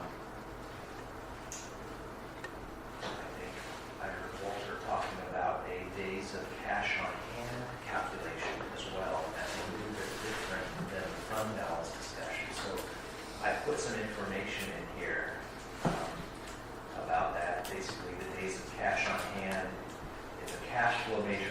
calculates the number of days an organization can meet its operating expenses if there was a sudden drastic reduction in operating income. So if income stops, how many days further can we continue to pay operating costs, debt service, payroll expenses? And Todd had a number in his presentation as well, but I looked at it from a different perspective. I looked, instead of port-wide, I looked at just the general fund and the NOAA fund. Those are the two funds from which we are dispersing cash for operating expenses on a regular monthly basis. And I looked at, I used the 2017-18 numbers that were just audited, and I compared what we budgeted in those two funds for operating expenses, which again were personal services, materials and services, debt service, so not capital outlay, contingency, things like that, just those operating expenses. And I compared that to the actual. So in my calculations, I used the higher budgeted numbers because that's, we have the appropriation to spend up to that amount. In the table that you see in the middle of the page there, I calculated basically the cash outflow per day for the year based on those budgeted amounts that are in bold there. And then I looked at what our unrestricted cash was in each one of those funds and came up with days of cash on hand, extrapolated out to months of cash on hand. And we had done this maybe 6 months ago, 8 months ago, and the numbers really haven't changed much. As was discussed earlier, our cash position keeps growing, so I wouldn't expect that to decrease right away.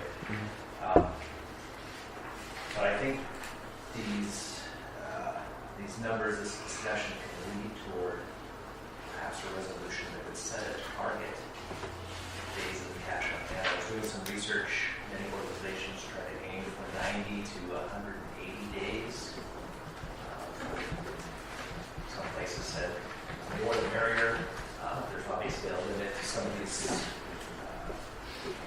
cash, our unrestricted cash balances sometimes fluctuate a bit if we have a large bond debt payment.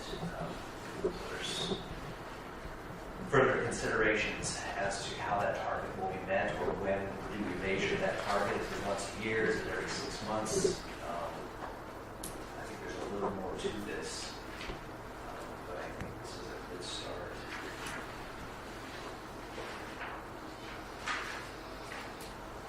I just also highlighted a few other things the finance department was working on. Obviously, we're concluding our audit and have that filed with the state by our February 28th deadline. We've been working on that fiscal management policies. Becca in particular has been working really hard at rolling our budget documents forward to the new year, setting up our planning documents, putting in formulas to project what we're going to need for the next year, so that's in progress. That's all I have. It looks like you're starting to figure out what kind of software might be working better too.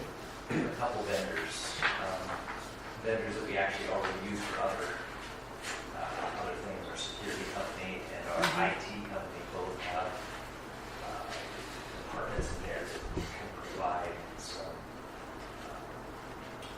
online versions of our handwritten paper processes, so we can look at that as well. Thank you, Mark. What does the commission feel about the idea of a resolution for days of cash on hand?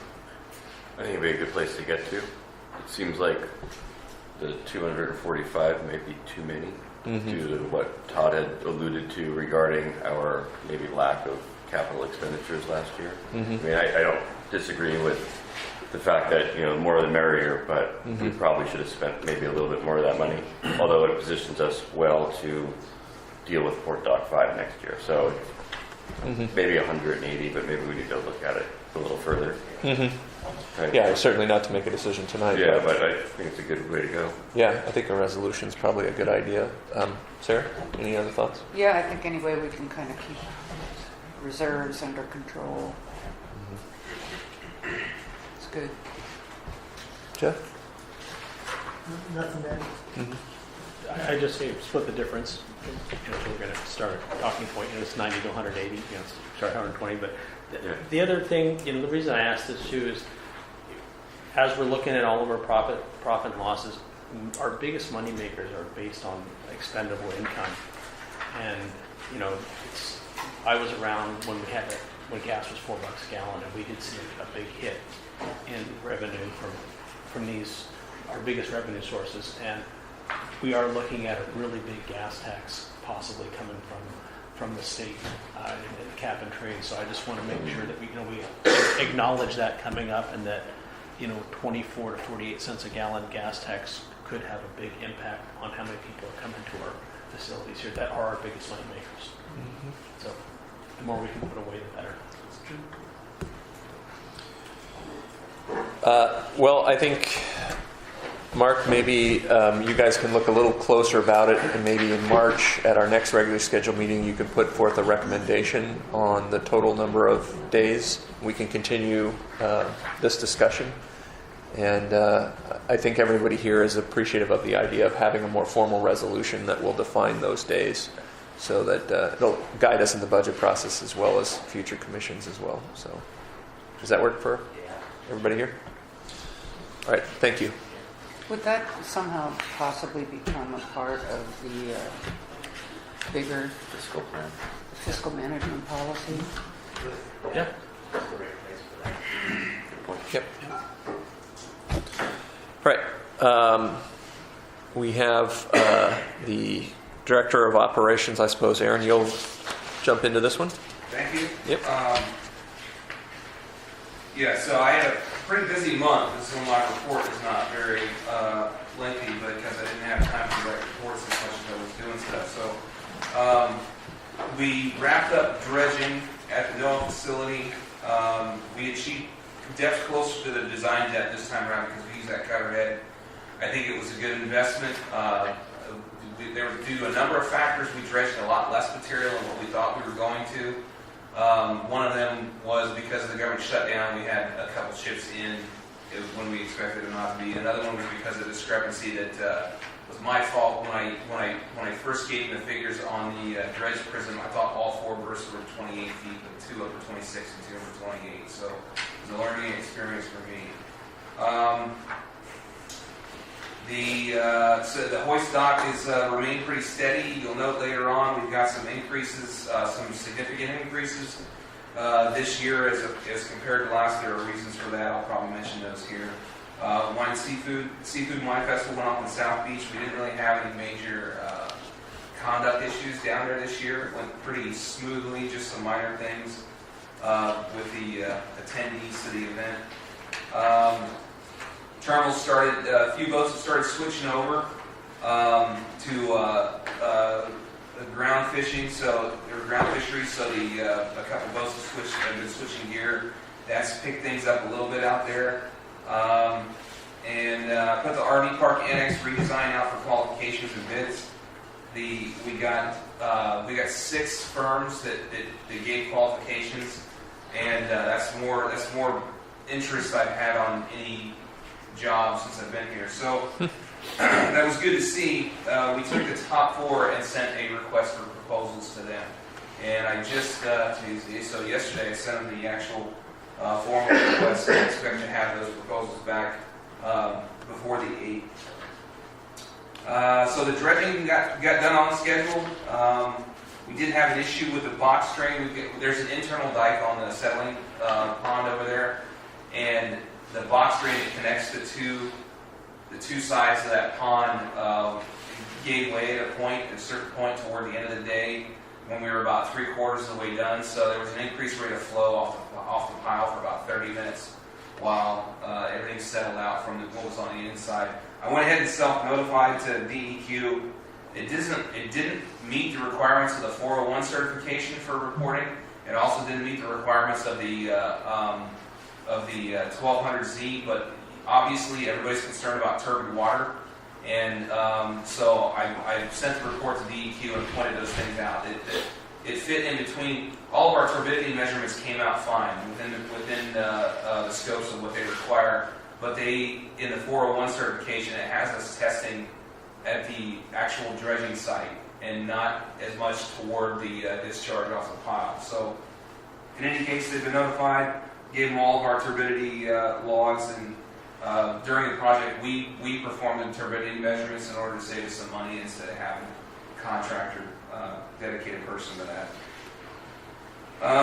On the annex redesign, I just mentioned kind of the timeline for that. The commercial marina electrical infrastructure, I'd like to be able to talk about that at the next commercial official user group meeting, so long as we got some time. Like I said, I really would like to be able to,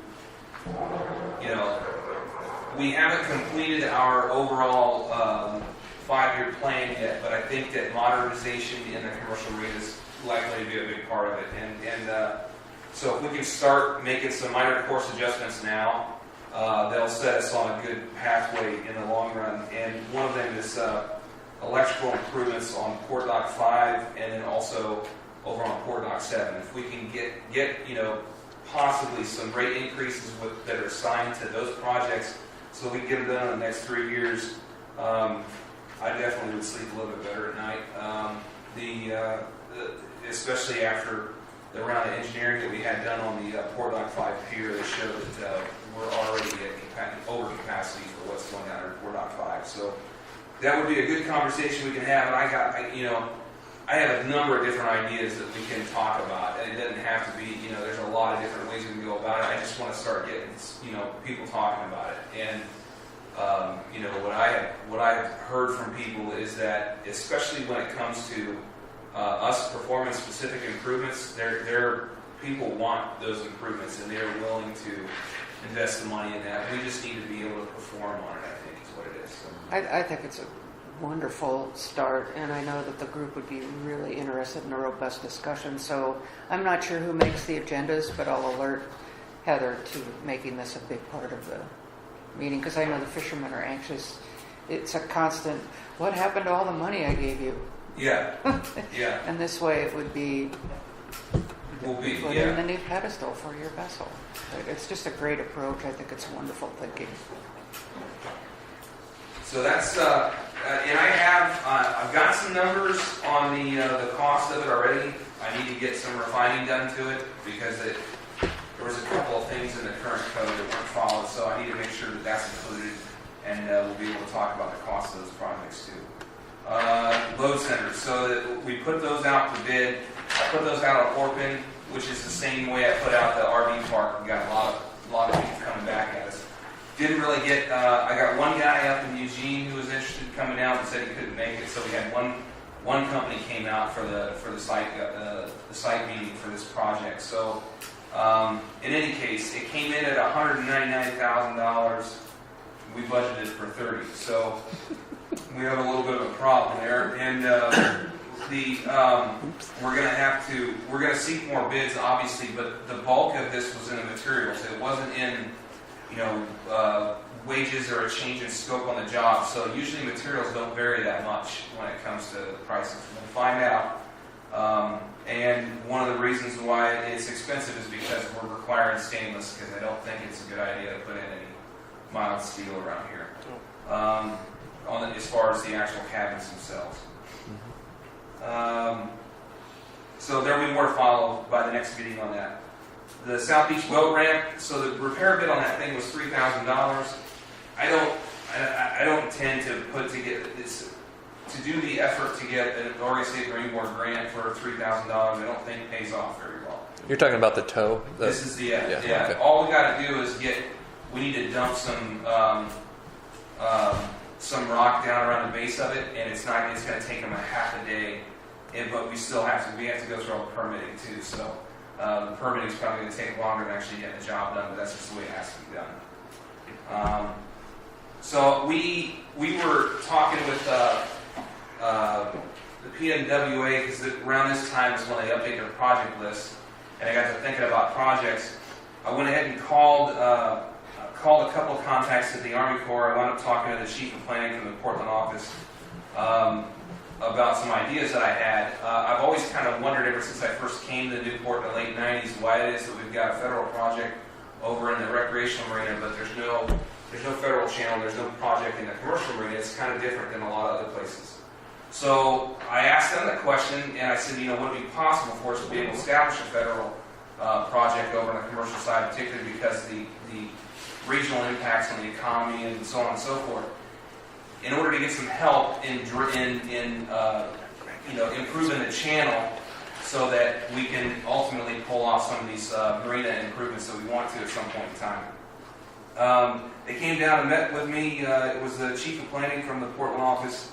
She also brought Stuart Naron. I believe he covers the decisions on navigation projects, and they gave me some information about putting in a request for federal assistance in that area. It's not at this point. It's not committal. The way that it would work out if the project was approved, it'd be what I would suggest is a channel going into the commercial marina and connecting over to the hoist dock. It's a similar way that our channel goes into South Beach. It goes into the marina and goes to the boat ramp, which is where everybody comes and goes. So we met for about an hour and a half. It would be a 20, as we look at the marina improvements that we need to make in order to fit the boats that are coming in here, we need about a 20-foot channel or so. That is a 10% fund match when it comes to the actual dredging itself. The deeper you go with the channel, the higher the fund match is. Through the planning process, there's two phases of the planning process. They start with about $100,000 of federal funds that are available. Anything past that, we're on the hook for 50% of anything that goes past $100,000 during the feasibility study for the project. And during basically what would be the permitting process, they still have to go through a lot of that alternatives analysis, environmental impact, and things like that. $100,000 doesn't go very far. So when it came down to planning the thing, there would be some cost to us at some point. She said for navigation projects, it's usually somewhere around the neighborhood of 1.5 to 2 years before they can come to a determination on whether or not it's feasible. So, like I said, the reason why this came to me was, I was looking at the overall, what we're looking to do in the marina. It would possibly be a way for us to get some help with some of the dredging in there. And then down the line, maintenance of that dredging. Maintenance costs aren't going to be that high. The commercial marina hasn't been dredged in about 30 years, and it hasn't changed a lot. So, of course, we would be introducing some change in there, so I don't know how it would, whether that's going to stay linear, but in any case, it's something to keep in mind. So I've got a letter of request for federal assistance ready to go. I didn't want to put one in before I talk to everybody about it. It's, like I said, non-committal right now. They said basically just gives you a marker on their list of things to do. And then before they ever thought about committing any resources to it, they would certainly call us and say, hey, do you still want to do this or not? And so that's what I have to say about that portion. Before we move on, anybody have any thoughts on that? Good. Sounds like a great idea. Proper prior planning. All right. The maintenance crew finished refurbishing a couple of truck beds. We picked, instead of our truck beds were rusted out over in South Beach, so we picked up a couple of new ones over the valley, and they painted them. They look just as good as a brand new one, basically, with a little bit of debris in it still, but anyway. Picked up some scrap steel from over in the valley as well. I didn't include pictures of it, but we got, if it was new, it would probably be about $10,000 worth of material. We got it for about $2,400. That's going to go toward outrigger racks out of the terminal. It's going to save us a lot of space, and it's save us money as well. Framed in another storage room at the terminal building so we can get the records moved out of that back room in the terminal building, get them moved up top, get a lot more organized. If you look down in the reports here in the commercial marina, forklift use over last month was up 290%. This is in comparison to last year. Tie-up time, a similar degree, so on, hoist crane use, and so forth. Just bear in mind that last year the crab season started a little bit later, so that probably has something to do with it, but we have seen an increase this year in the amount of work that's been done over the years. I think that some of this is what you see when Todd was talking about us increasing in areas. The second shift has gone a long way. We haven't had really anybody express any concern. Like, it's definitely drawing customers. So it is an operation that stays in the black, and it's a good one. I think we'll continue doing things like that, in all of our locations, including the terminal. So that is about all I have. The occupancy report is in there for your edification as well. And if you have any questions for me, I'm happy to answer. Anybody? Jim? Sarah? No, that was Good report. Jeff? Well, you've been busy. Yeah. Walter, anything? Great, then. Thank you, Aaron. Terry? Well, now that I see it's snowing outside, I'll move this quickly. Welcome to the winter of 2019. Snowmageddon. That's not on the agenda. I'm sorry. I was going to say focus, I'm sorry. I'm going to have to talk to Nothing better than this. snow. They did not fill out a form. Oh, I'm sorry. So I've got a lot of updates as well.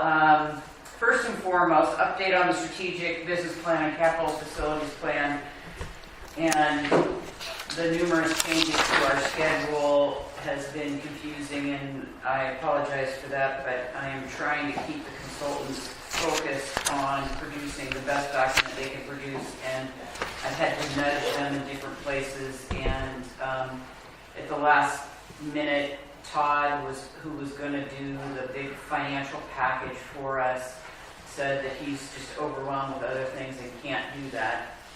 So we now have to extend our contract cost, we have to increase the cost to be able to have BST do that piece of work for us, which was a sort of a big stumble, and it was painful, but I still believe that we're going to have a great report. It will be not presented to us until April 10th as a final product. We had said we wanted it by the end of March, and that's just by virtue of the fact that the finance work is just starting right now. So March 20th is our date that I have said to the consultants. We're not moving this date again because people in town are confused about when the heck this draft plan is going to be presented. So there'll be a noon work session, and then over at Rogue in the tap room, that evening from 4 to 6, we'll have an opportunity for the community to voice comments and give input. That will be the last opportunity for input from the commission and from the public, but I want to stress that that is an opportunity for people to be heard, and I will be meeting with the consultants the next morning for about an hour and a half to talk about the feedback they received from the commission and the feedback they received from the public open house, and how they'll incorporate those ideas into their final report. So that has been not the perfect ride I thought it was going to be with the consultants, and for a whole lot of reasons, and I apologize for that, but we are endeavoring to have a top-notch plan, and April 10th is not as soon as we wanted it, but it's when we're going to get it. So the general manager recruitment is at the semi-finalist interview stage. There are a number of candidates moving forward for interviews that start with a public open house meet and greet in this room on St. Patty's Day, March 17th from 4 to 6. and interviews basically all day. The next day on Monday, the 18th, that's where we have a commission interview panel, we have a citizen interview panel, and we have staff doing drive around, tour facilities, and do some informal interviews and sort of meet and greet some of the other staff. From about 8 to 2:30, well, it starts at 8 sharp, and then roughly we'll end up about 2:30 with a download to the commission from, or a report out to the commission from the community interview panel and the staff that participated in those interviews, so the commission has information about those candidates. And then we're holding a noon executive session and then a work session on Tuesday, the 19th, so that the commission can make a decision in executive session if they either need to talk to one or two candidates a little more, or if they're ready to announce a contingent offer to a new general manager, which would be done in the work session in a public setting. So that's moving along quickly. I think March 17th feels like it's going to be here tomorrow. And the director of finance recruitment is moving forward. We're bringing our top candidate to an in-person interview on Monday, March 4th. And Jeff is going to participate in that as our liaison. We're going to do some formal interviews with the finance staff, Aaron and myself, and staff from the RV park that ultimately would report to that person. And Karen will be involved in that as well. And those interviews will then be sort of followed by a tour. That'll be part of the interview as well, that sort of walk around and see the facilities. And it's always interesting what candidates say when they don't think they're being formally interviewed. And so I find those sessions to be very valuable in learning a little more about who these people are. So this is all, as someone mentioned earlier, March is very, very busy. Lots going on. So I have a new update on SSS Rampart, which is the Sea Scouts, and Leon Noble. You'll remember he came and presented to us about finding a home for his Sea Scout program at the old fruit production facility behind the NOAA building, and we agreed that we would provide a space if we could get a grant from the county to do some renovation, just to sort of fix the roof and fix some of the electrical outlets and put some doors on one of the buildings over there, that we would accommodate his program for a year and at no cost, and that we would keep some tight reins around sort of what those activities look like, and then he would need to pay for year 2 and beyond. So in the middle of all, so we got the grant for $8,975, and immediately Aaron received a couple of calls from folks that wanted to lease that facility. And we were like, oh my gosh. So I think as of today, Aaron has magically figured out how to accommodate, there's basically 3 buildings, and how to work logistically to have 3 different things going on in each of those, in each of the buildings. We have one of those 3 activities. So I think we can lease 2 of the buildings, and I think we can put the Sea Scouts in one of the other buildings, use that grant money to do the repairs on the building for the Sea Scouts, and I think next month you're going to see a special use permit for the Sea Scouts to move into one of those buildings. So I know that Leon has lobbied a couple of you about, we need this space, I can't start my program if I don't have a place for the young folks to start working on these vessels. So rest assured, we're gonna make it happen. Aaron and I went to Salem to meet with ILWU's lobbyist Mary Botkin to talk to her about what we had seen in letters that she had sent to the county commissioners and the city councilors that claimed that the port is ignoring hundreds of shipping opportunities. And I was a bit bothered by that because Aaron and I have been calling people and going to meet with people, and the people we were meeting with are producers and growers, and we weren't finding anything that anyone looked like anybody was interested in shipping with us. And so we had a nice long conversation with Mary about that, and she's been talking to lobbyists that represent these industries in the agriculture area and in timber, and she hadn't been talking to producers or growers, and so I think that's where the confusion was. So Aaron and I are continuing to follow up on leads and reach out to folks and try to learn as much about potential opportunities for shipping, and we will continue that effort to move forward. Or moving forward, I should say.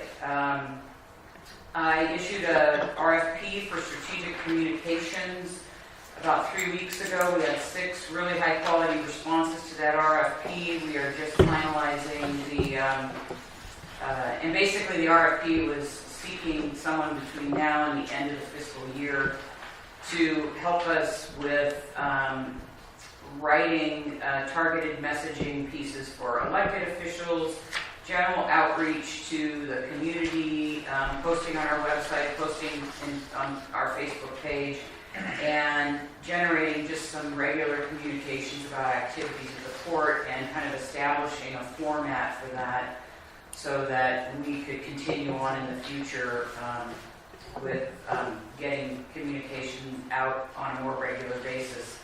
And I feel like we're developing that, or redeveloping some really solid communications both locally and on the statewide level, and I just think we need a little help to sort of internalize that and keep that moving forward. So as soon as I get those evaluations, actually it's in my court to finalize my stack of evaluations, we'll be selecting a firm that to do a fairly limited scope of work, and we'll be entering into a contract for that service for the rest of the fiscal year. The other thing that I didn't put on my list, but I wanted to let folks know about, we've talked a couple, or at least once at the meeting about our upcoming budget calendar, and our budget committee members. We had 2 individuals on the budget committee whose terms expired in June. I've reached out to those folks. One is interested in potentially being appointed for another term, and one is not interested in another term. And so I asked Karen today to post on our website a notice that we have positions available, and to give folks 3 weeks from today's date to submit a letter of interest, provide some information and a link to the state budget statute that talks about the responsibility of budget committees, so that folks could learn a little bit about that.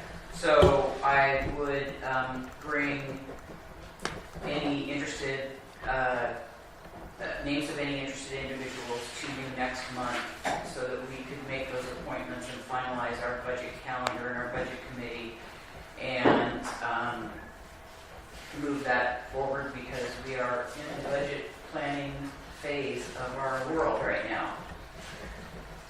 And if you have any names of individuals you'd like me to send a targeted email to about that opportunity, I'm happy to do that. And Karen's got it right up on the top of the homepage of the website. So thank you for that. And just a couple of really quick updates. Annually, you approve our rate sheet, and whenever we have an adjustment to the rate sheet, it's my obligation to notify you about that. So this is one of those notifications that our rate sheet lists a per cubic yard rate for the purchase of dredge spoils, and it's currently listed at $2.65 a cubic yard.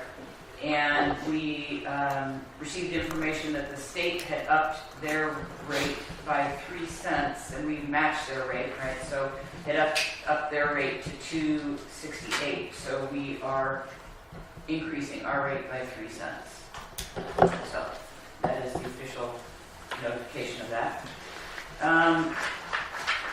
I attended the SDAO conference 7th through 9th of February with Jim, and we had some great opportunity to network with other ports and other special district folks, both managers that were there and lots of commissioners, lots of elected officials.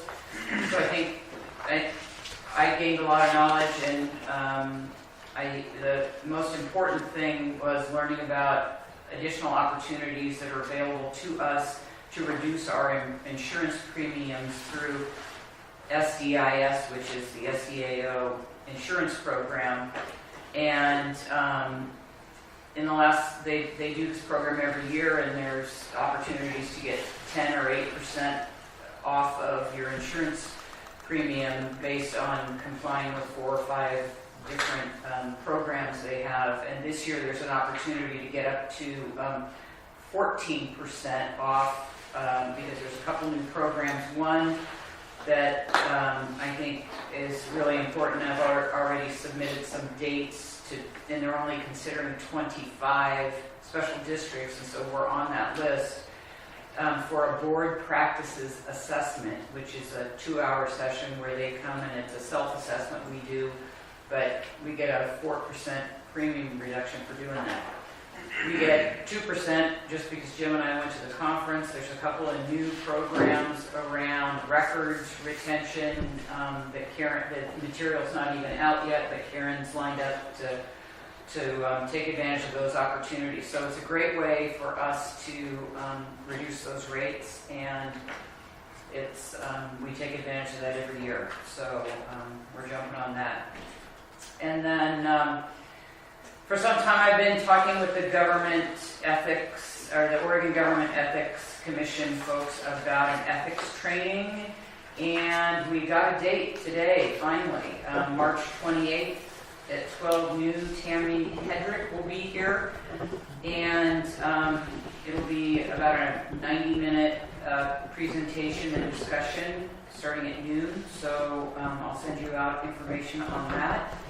And we had talked about doing board roles and responsibilities training. SDAO is holding a regional training here in Newport at the Best Western on August 7th.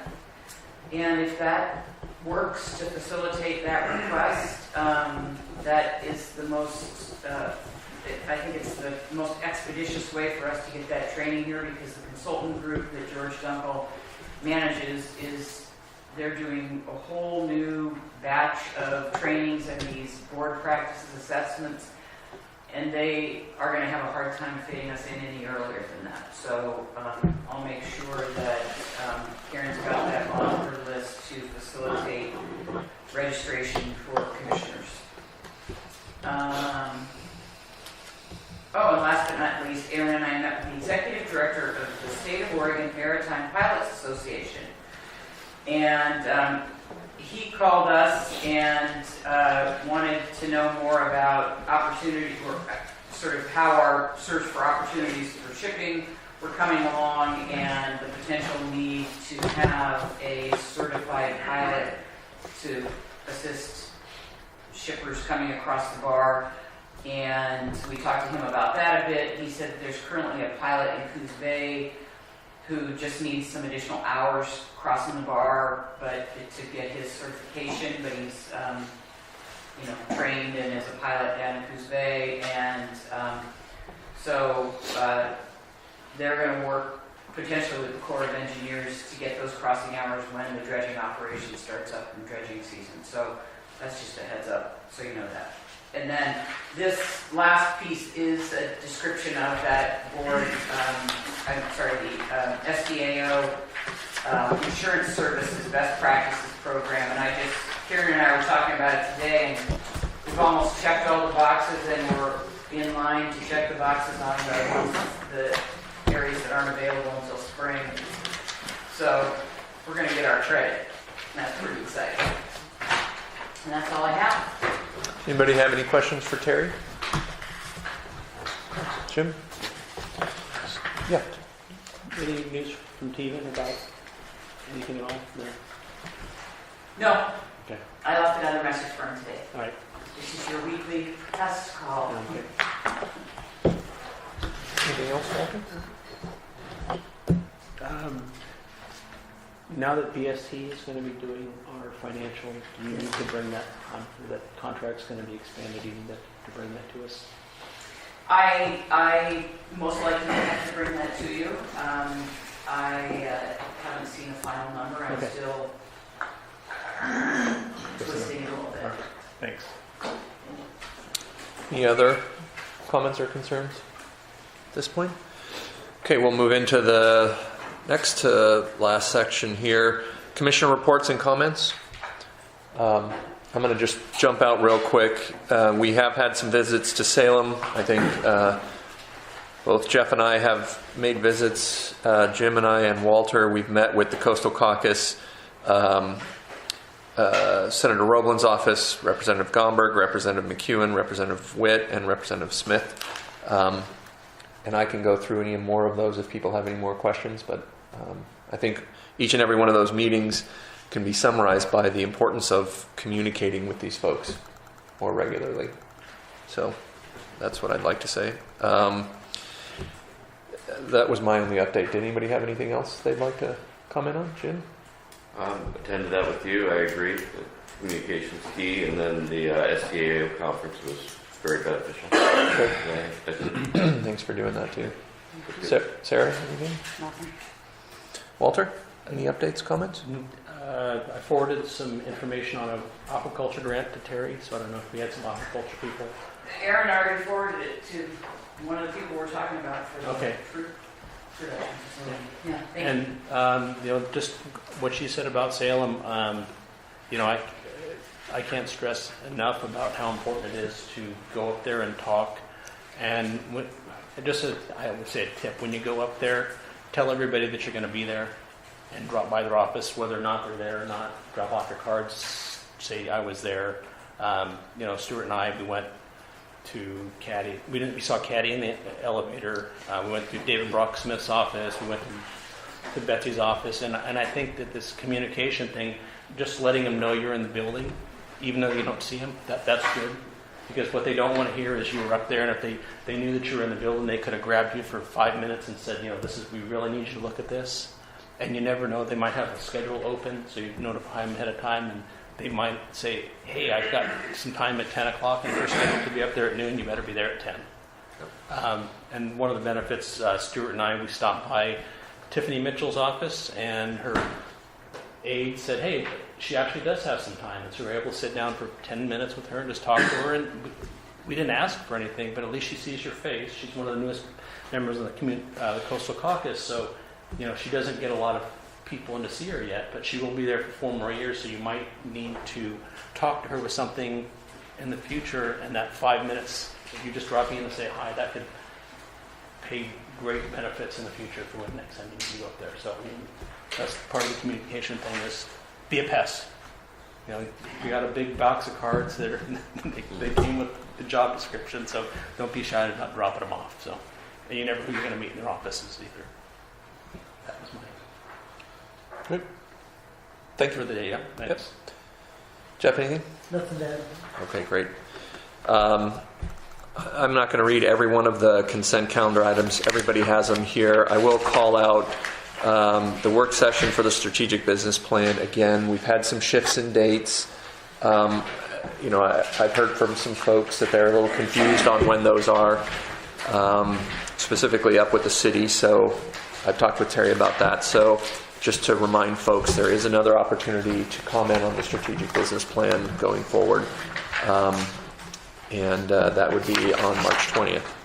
So again, the last item, we will have another opportunity for public comment. If you'd like to make a public comment, please state your name. You have 5 minutes. Anyone? Yes. Wade Dudley. I currently live in South Beach. The last time the port went through the process of hiring a general manager, I was on the Citizens Committee that interviewed the candidates. And it appeared to me that our recommendations were summarily ignored totally. And I certainly hope this time that's not the case, that you do take their recommendations seriously. And if you're not going to, don't even bother to have a citizens committee. Don't just do it as a whitewash. Accept it or don't do it at all. Thank you. Thank you. Any other comments? Yes. Neil Murray, Allen, 150 Street. I'd like to echo what Wade just said. If you're going to have a citizens committee, please listen to them and give serious consideration to what they find in here. It's ultimately your choice, and you're going to hear some different things, and you're going to be able to ask them different questions of what they do. But at least put some weight behind it, because I will then believe the last one was totally ignored. And also, you said that you have an upcoming meeting on the 20th for the strategic business plan to comment on it. Is there a copy, or is there a draft that a person can get a hold of, like on your website or something, to look at and review before then, or is it not available? It's not available yet until I get this first round of comments back. We'll have it posted before that meeting. Okay, so it will be It available will be posted before. to review before you go. Correct. Correct. That's what I did. Good, thanks. Any other comments? Okay, not hearing anything else, I'll go ahead and adjourn the meeting at 8:27. Thanks everybody for sticking around.